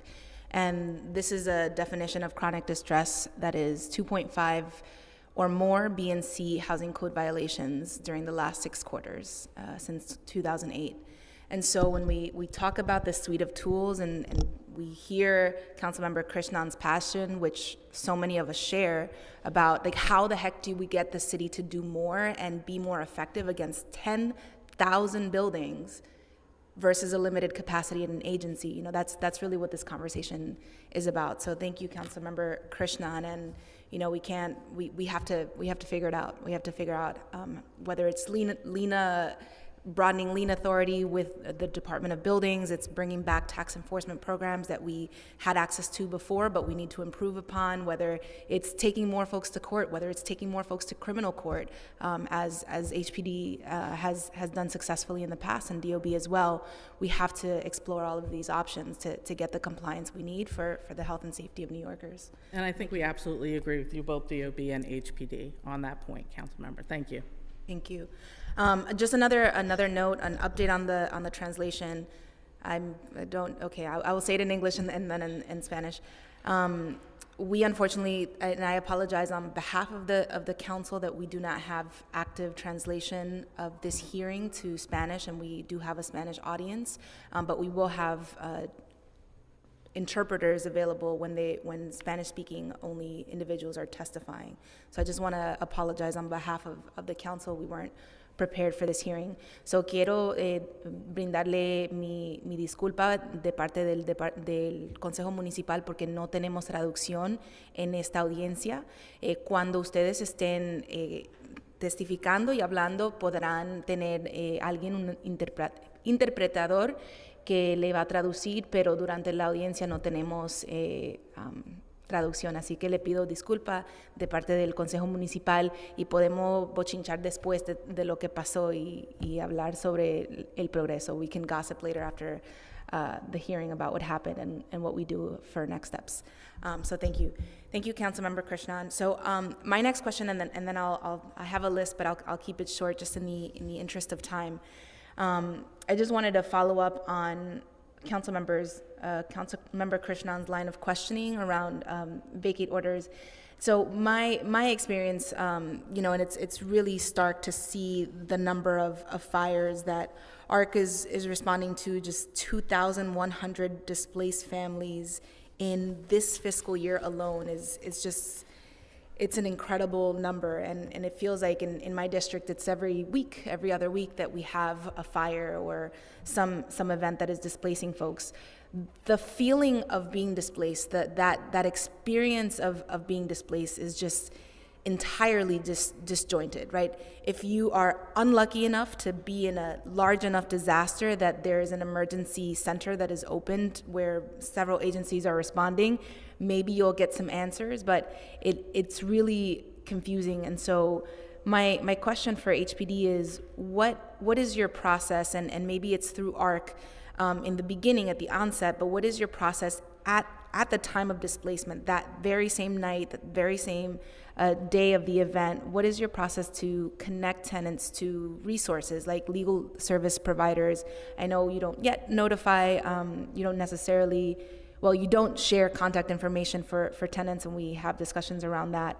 But yeah, what is your broader process to connect tenants to legal service providers?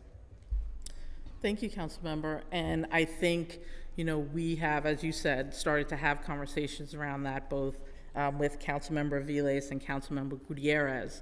And I think there is some room for improvement there that we're interested in continuing conversations with them on. So TBD, and it's going to get better? Absolutely, Councilmember. All right, I look forward to that, to those discussions, because it's just really important. It's a really important experience to improve upon. Okay, turning back to Department of Buildings for a bit, and my pre-considered introduction that I'm very excited to work with you on, and as we debate and discuss all kinds of tools to ensure that both agencies have the tools that you need to keep New Yorkers safe. So what tools does the Department of Buildings use today to identify buildings that may pose structural concerns? What actions do you take?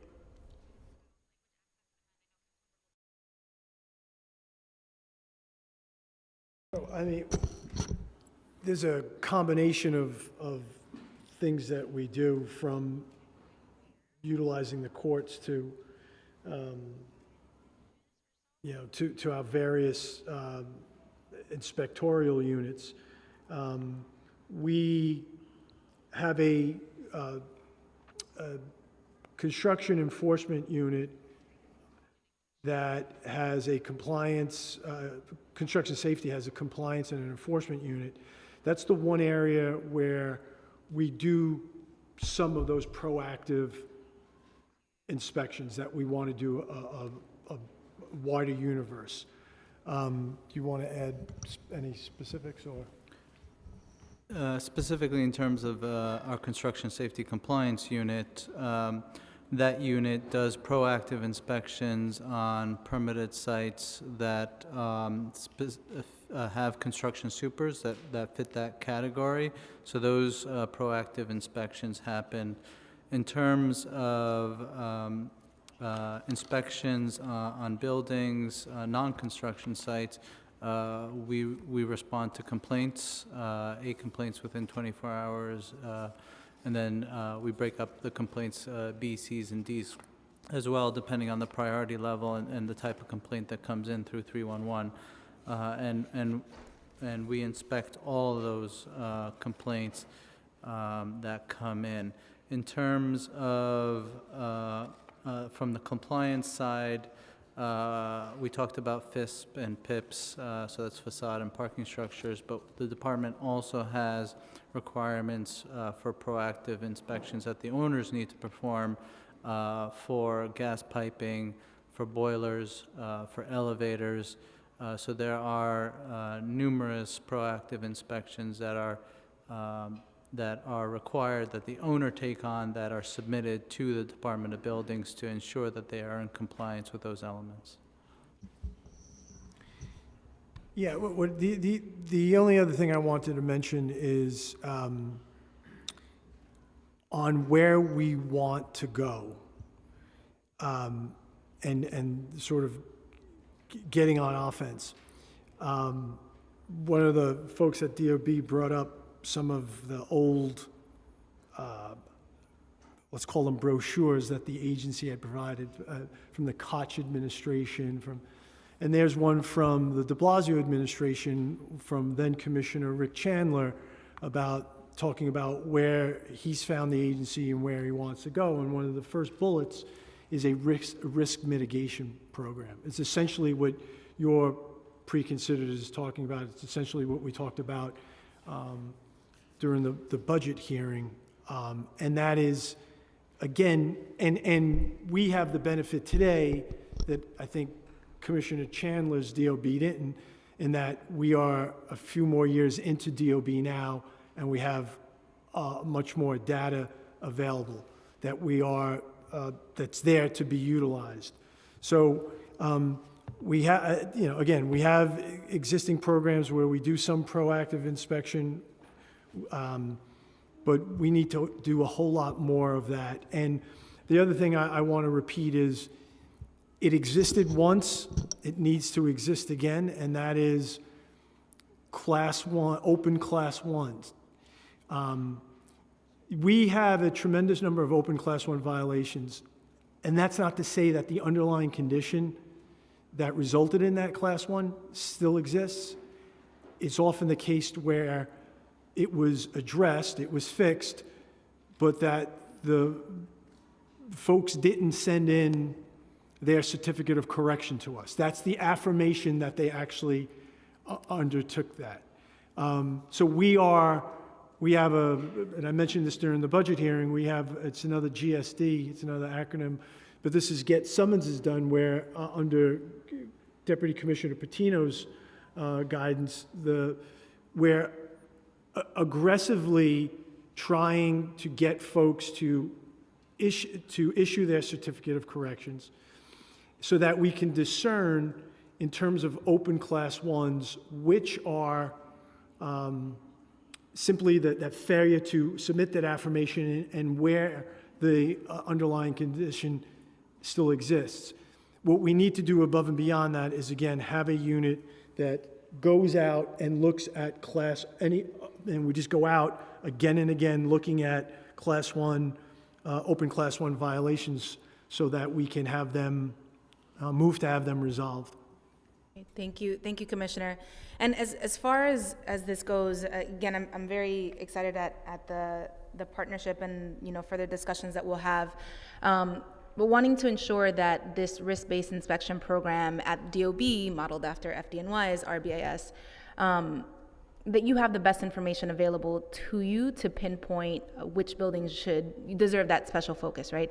So in the legislation, we wrote in looking at the building's age, occupancy, ownership type, construction material, number of floors, number of public-facing exposure, alteration history, overall permit history, and points like this. But I'd mentioned in a private conversation that there's a world of information that we get from HPD violations. There's a world of information that we get from other agencies. Are there any areas or any data points from either sister agencies or data points that are not mentioned that DOB does have access to that you also believe would be helpful in pinpointing the most problematic buildings? I don't think, I don't know if Commissioner Shamash has a specific answer, but I don't believe accessing the data or the data is the issue for us. I think we have plenty of data, and we know our sister agencies have it, and accessing it, I don't think will be the challenge. In all candor, and this will probably get me in trouble for sure across the way, my challenge is getting the bodies to be able to do it. And the bodies aren't just inspectorial staff. The bodies are engineers. The bodies are data analysts. So I can create that team that will work cohesively together to whatever the data we have. And again, I think we will have plenty to get it, to look at it 42 ways from Sunday, to then discern those patterns, to then identify problematic locations before they become, grander tragedies. That's the challenge, and it's a matter of resources, and And that's on me. I have to figure out a way to get it. It's certainly on us. It's on us together, and I'll just say that my attention is focused on DOB's capacity, right?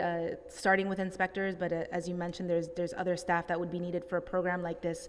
But even in conversations, when we talk about the rounds of pegs that affected the agency that were not supposed to affect inspectors, but did affect inspectors, and the headcount reduction of nearly 500, I think that's the starting point in the conversation with the mayor's team, with OMB, to just make the point that we need to keep our buildings safe, and we're trending in the direction of DOB having less capacity instead of more.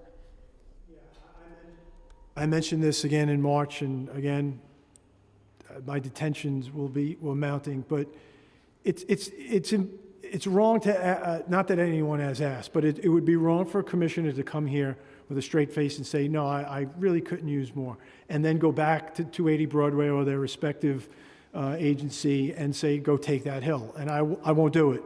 What I will say is the fact that after the 2 rounds of pegs, that our service levels continue to be, relative to our history, this strong is a credit to the men and women of the agency.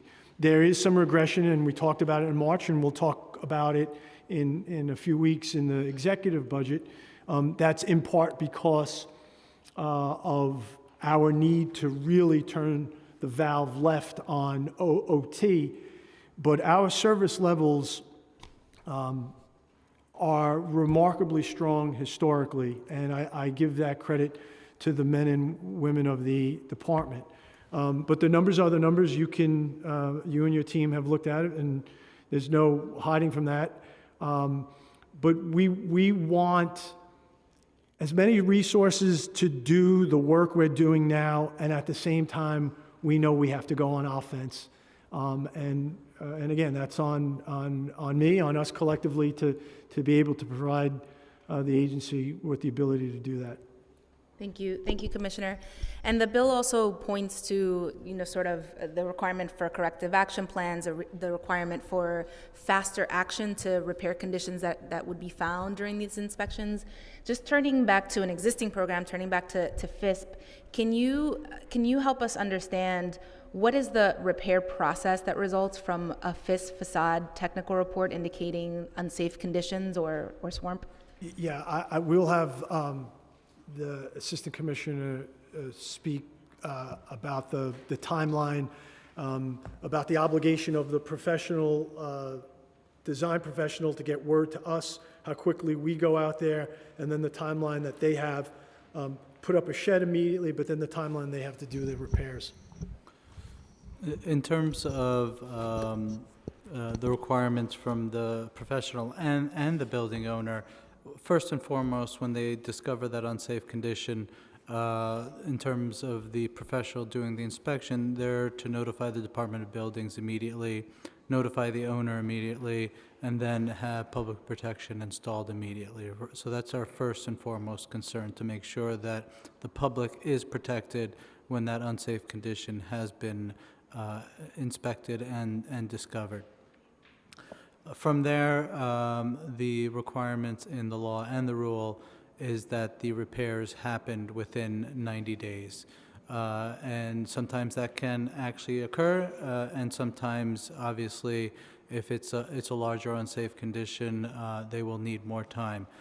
So the law and the rule does make an accommodation for them to submit extension requests on a 90-day basis after the initial 90 days and tell us the progress of their work. And as long as we see continued progress with that work, have they engaged the professional to design the repair campaign? Have they retained a contractor? Have they submitted an application? Have they pulled a permit? Have they started work? All that constitutes progress for us. So as long as they continue making progress with those extension requests, we will grant those requests. And all that leads up to what we call an amended report being submitted to the department that tells us The building is no longer unsafe. We've completed all the repairs, and we have now a safe building, which is what we all want, right? As the commissioner said, we want compliance. We inspect 100% of all of those amended reports. We want to make sure that all the unsafe conditions that they cited in that initial report that they told us, hey, we found 17 things that are unsafe. We go back and look at those buildings at 100% rate to make sure that they've addressed all those unsafe conditions, and that amended report is very specific in terms of the repairs that were done, and only then can they remove the public protection that was installed when the unsafe conditions were installed. That's typically the procedure. If there is a lag in the submission of the extension request, or if there's a lag between when the unsafe report is submitted and the amended report is issued in terms of the 90 days for each one of those steps, civil penalties will accrue. They'll accrue at a rate of, it's an escalating scale depending on how long the extensions have been, the gap between the extension requests. So in the first year, it's $1,000 a month, and then it escalates per year by the length of the public protection that's installed. So the violations do get very hefty very quickly. Thank you, Assistant Commissioner Shamash. And it's not that I don't trust building owners, it's that we can't. So the question, my question is, we are relying on self-report, and there is a requirement, right, that, folks are submitting their FISP reports on the 5-year cycle and et cetera. But how confident is DOB in what we know about the status of facades in the city of New York in buildings over 6 stories? That's exactly why the requirement is for the owner to hire a registered design professional, a PE or an RA with relevant experience with exterior walls, very specific. We have about 450 folks in the entire city that are designated by the Department of Buildings to do this work, to do these inspections and submit the reports. It's a very select group, and just like parking structures, it's a very select group of folks that can do these inspections. And they are registered design professionals. They have a responsibility to us, the Department of Buildings, but to the public as a whole, to make sure that the public is safe. So we're relying on those professionals, and not just the owners. And Madam Chair, I would just add, that's why we acted as swiftly and appropriately as we did with respect to 1915 with the licensed professional. Again, as you and I have spoken about previously, to a resident who's been displaced 2 years sounds perhaps as a slap on the wrist relative to the hurt that they've endured, but historically speaking and within the industry, it sent the message that it underscores, to the Assistant Commissioner's point, the relationship we have and the responsibility they have to us and to the public. And when they break that covenant, we're obligated to act appropriately and swiftly. In that case, we did. And I'll mention one other name. You guys mentioned Grace Gold and Erica Tishman, but one other name that comes up that changed our processes within the Department of Buildings, especially within the facades unit, is Greta Green. She was the 2-year-old that in May of 2015, and I was at the department at the time and went to that incident specifically. She was the little girl that also got hit in the head with a piece of terracotta, and that's the consistent theme with all of these fatalities, unfortunately, that we have these decorative elements on these buildings that are beautiful to look at, but they are overhanging, that they extend outside of the building, and they are elements that need to get inspected on a regular basis. And that's why we hired this firm, Thornton Tomasetti. They're an international firm. They have numerous QEs on their staff that submit the reports to us to do this study to make sure that what we are doing fits with the building typology, the building age, as you mentioned in your intro. It's all factors that need to be taken into account, and it's an important study for the city of New York that we are undertaking right now. Thank you. Before I forget, I do have to acknowledge that we were joined briefly by Councilmember Dinowitz. And just a final question, well, not final, but a follow-up question for HPD. Does the ERP program ever step in occasions where maybe owners are not addressing the challenges that the building has? Thank you. We do receive orders, immediate emergency declarations and such from the Department of Buildings to erect sheds, put up fencing, address things that may actually be in the process of falling. So we do that pursuant to orders received from the department. Got it. Thank you. You may not have this right now, Department of Buildings, but it would be helpful to just have an understanding of what those numbers are like, the non-compliance rates of, the amount of times that HPD has to step in and how much the city is spending on that front. And then again, in relation to compliance, I noted in my introductory remarks that 1915 failed to file their FISP reports in cycle 6 and 7, and then their cycle 8 report noted that work that was supposed to be done in the past had not been completed. So, it's in connection to concerns that even though the rules are there isn't necessarily the compliance, and how can we give the agency more power to enforce. And so to turn that into a question with some statistics that our amazing staff has pulled for us, according to DOB, the number of safe inspections decreased from 56% of buildings in cycle 7 reported as safe to 47% of buildings marked as safe in cycle 8.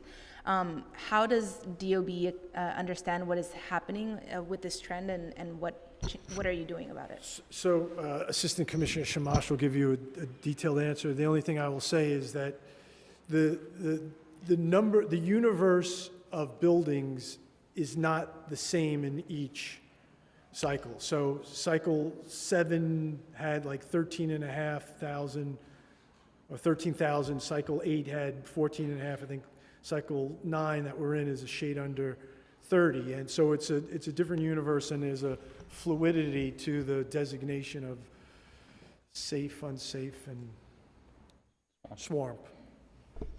Got it. And can you remind everyone what SWARP stands for? Just when I need it, it's not here. It's safe with repairs and a maintenance program. Thank you.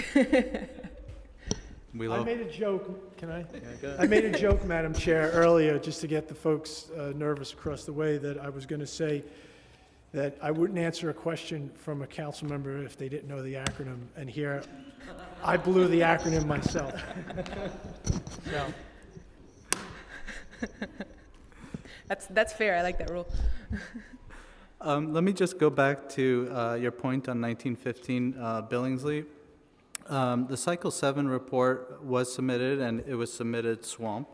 The Cycle 8 report was submitted as well. It was submitted unsafe, but however, the report indicated that there were no, and I'm quoting the report here, imminently hazardous conditions, and that the building was filed unsafe due to the uncorrected swamp repairs from the previous cycle. So that is part of the law, that if the swamp conditions are repeated in 2 cycles, the same exact conditions, that they now have to default to an unsafe condition. But the report did clearly say that those unsafe conditions are only administratively unsafe, that they're not actually unsafe conditions. And only until the Cycle 9 report did they cite those conditions as actually unsafe? And that's when the that same professional that filed the Cycle 9 report did submit the repair application. The owner obtained the permit, and they were well underway in terms of commencing those repairs. Can you talk about the timeline, the 5 years for swamp and the 1 year for unsafe, right? The timeline that you're... Yes. In terms of the definitions, and the definitions that I'm speaking about right now are very specific to the Local Law 11 or the FISP program.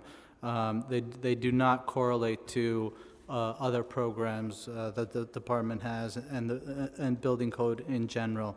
But in terms of the different statuses, and I always like to break it up as safe and unsafe first, and then the more complex one is the middle ground. The unsafe condition or the status doesn't mean that there is an immediate safety concern where something is about to fall off the building. What we are asking and what the definition of unsafe is in the rule is that the conditions that they've uncovered during the inspection need to get repaired within a year. The safe status that we have is just the opposite, that the building does not need any maintenance or any work on the exterior wall until the next cycle, or 5+ years. And then the swamp condition is the middle ground, where in between 1 and 5 years, the owner has to do some sort of maintenance or some sort of program on the building exterior wall, and it allows the owner to, most of the buildings, 62% of the buildings are residential buildings, co-ops and condos, that allows them to go through the process of raising funds, procuring an architect or an engineer to put the repair program together, hiring a contractor, and going through all of those steps that are required to even just get folks on the building to start the repairs. And it allows them to gear up to do that program as part of a maintenance program rather than part of an emergency situation where you could have in terms of the unsafe. But it's important to note that the unsafe doesn't mean that there is an immediately hazardous condition. Madam Chair, if I could just say one other thing to that. I think that's a really important point that Yigal made, because when you combine the presumption of what the definition of unsafe meant with the reporting of 300 violations on this building. There happen to be a lot HPD violations, heat, whatever. It created a narrative that there were these blinking neon red lights saying this building was about to collapse. And that is not the case.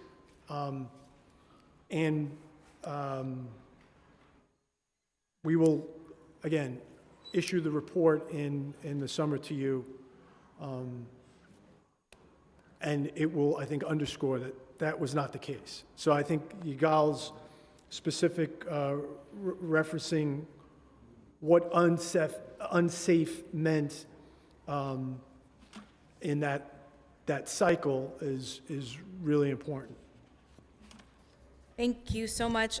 So I'm going to ask my last question, and then just so that folks can begin to prepare themselves, I will tell you who's on the first public panel, but we're going to take a 5-minute just quick break before we start that first panel, so you all can just get ready. Yes, so my last question for Department of Buildings is, just to hear it from you all, to hear it from the source.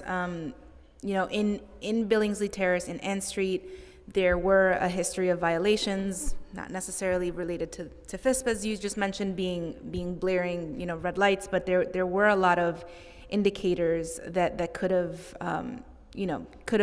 brought heightened attention to those sites or sites like them. So, in addition to being amenable to creating, with resources provided, a proactive inspection program. What other tools would you highlight as helpful? And we talked about increased lien authority, but are there other tools that you would highlight that could help the agency have better enforcement throughout? And HPD, if you want to chime in with enforcement for you all, same question. I will say two things. One, I think we did a good job, some might say too good of a job, explaining the tools that we would want and need. So we will look forward to continuing to talk with you on those fronts, and keep an open mind to sit with you and other members of the council on any ideas you have. And then the second thing, again, I forgive me for repeating myself, but when we come back next before you to have a conversation on this issue, I'm not saying May, obviously, but when the two reports are issued, I look forward to that conversation with that new information brought to light. Thank you, and of course, we echo that. I think, Councilmember Krishnan, Councilmember Aviles, Councilmember Gutierrez have all raised important issues, important places where we should look to make improvements, and we do look forward to continuing conversations with them, because there are places where we could use your assistance to move our efforts forward. So, thank you. Thank you. Thank you so much to you all for your time and your honest testimony, and I look forward to making more progress. Thank you. Okay, I'm just giving a heads up to the first panel. Thank you.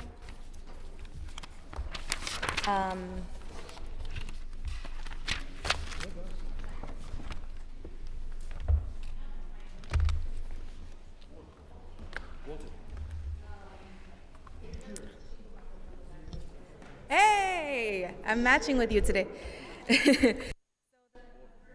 The first panel. It's okay.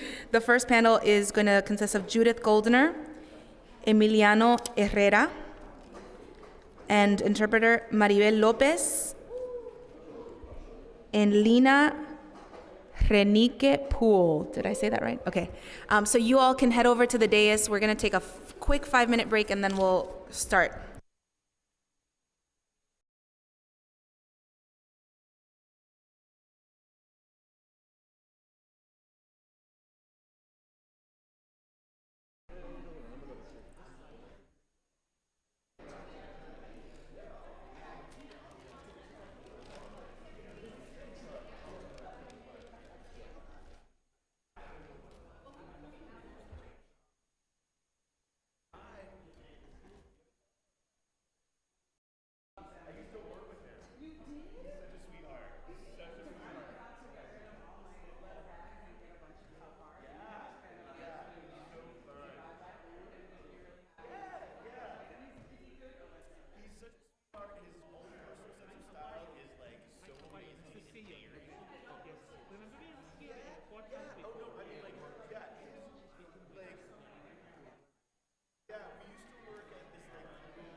Sergeants?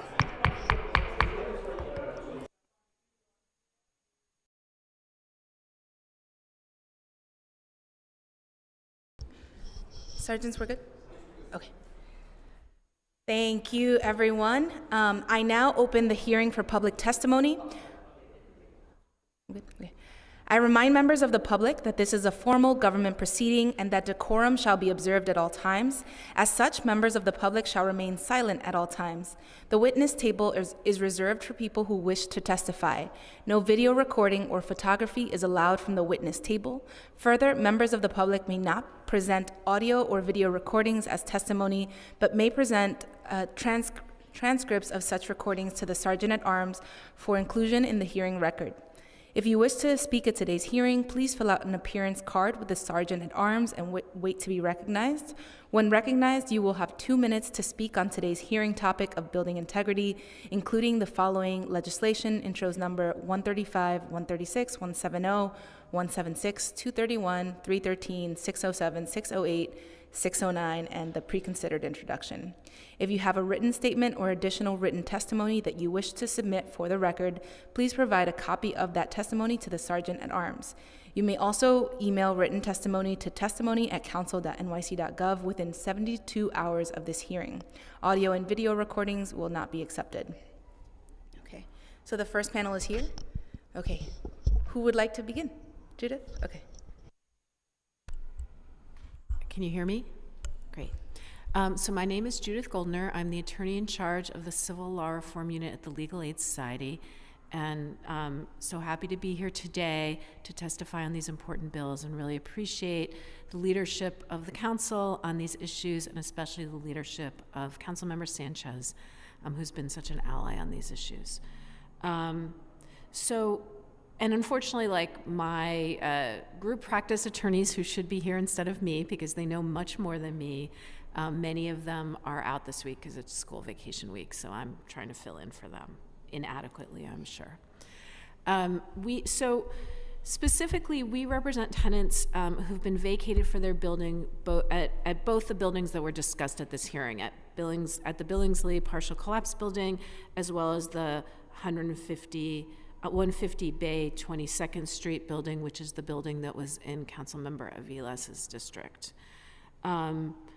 And, certainly had some concerns about what DOB was saying because many of the things that they were saying are not what our clients on the ground have experienced with them, with vacate orders.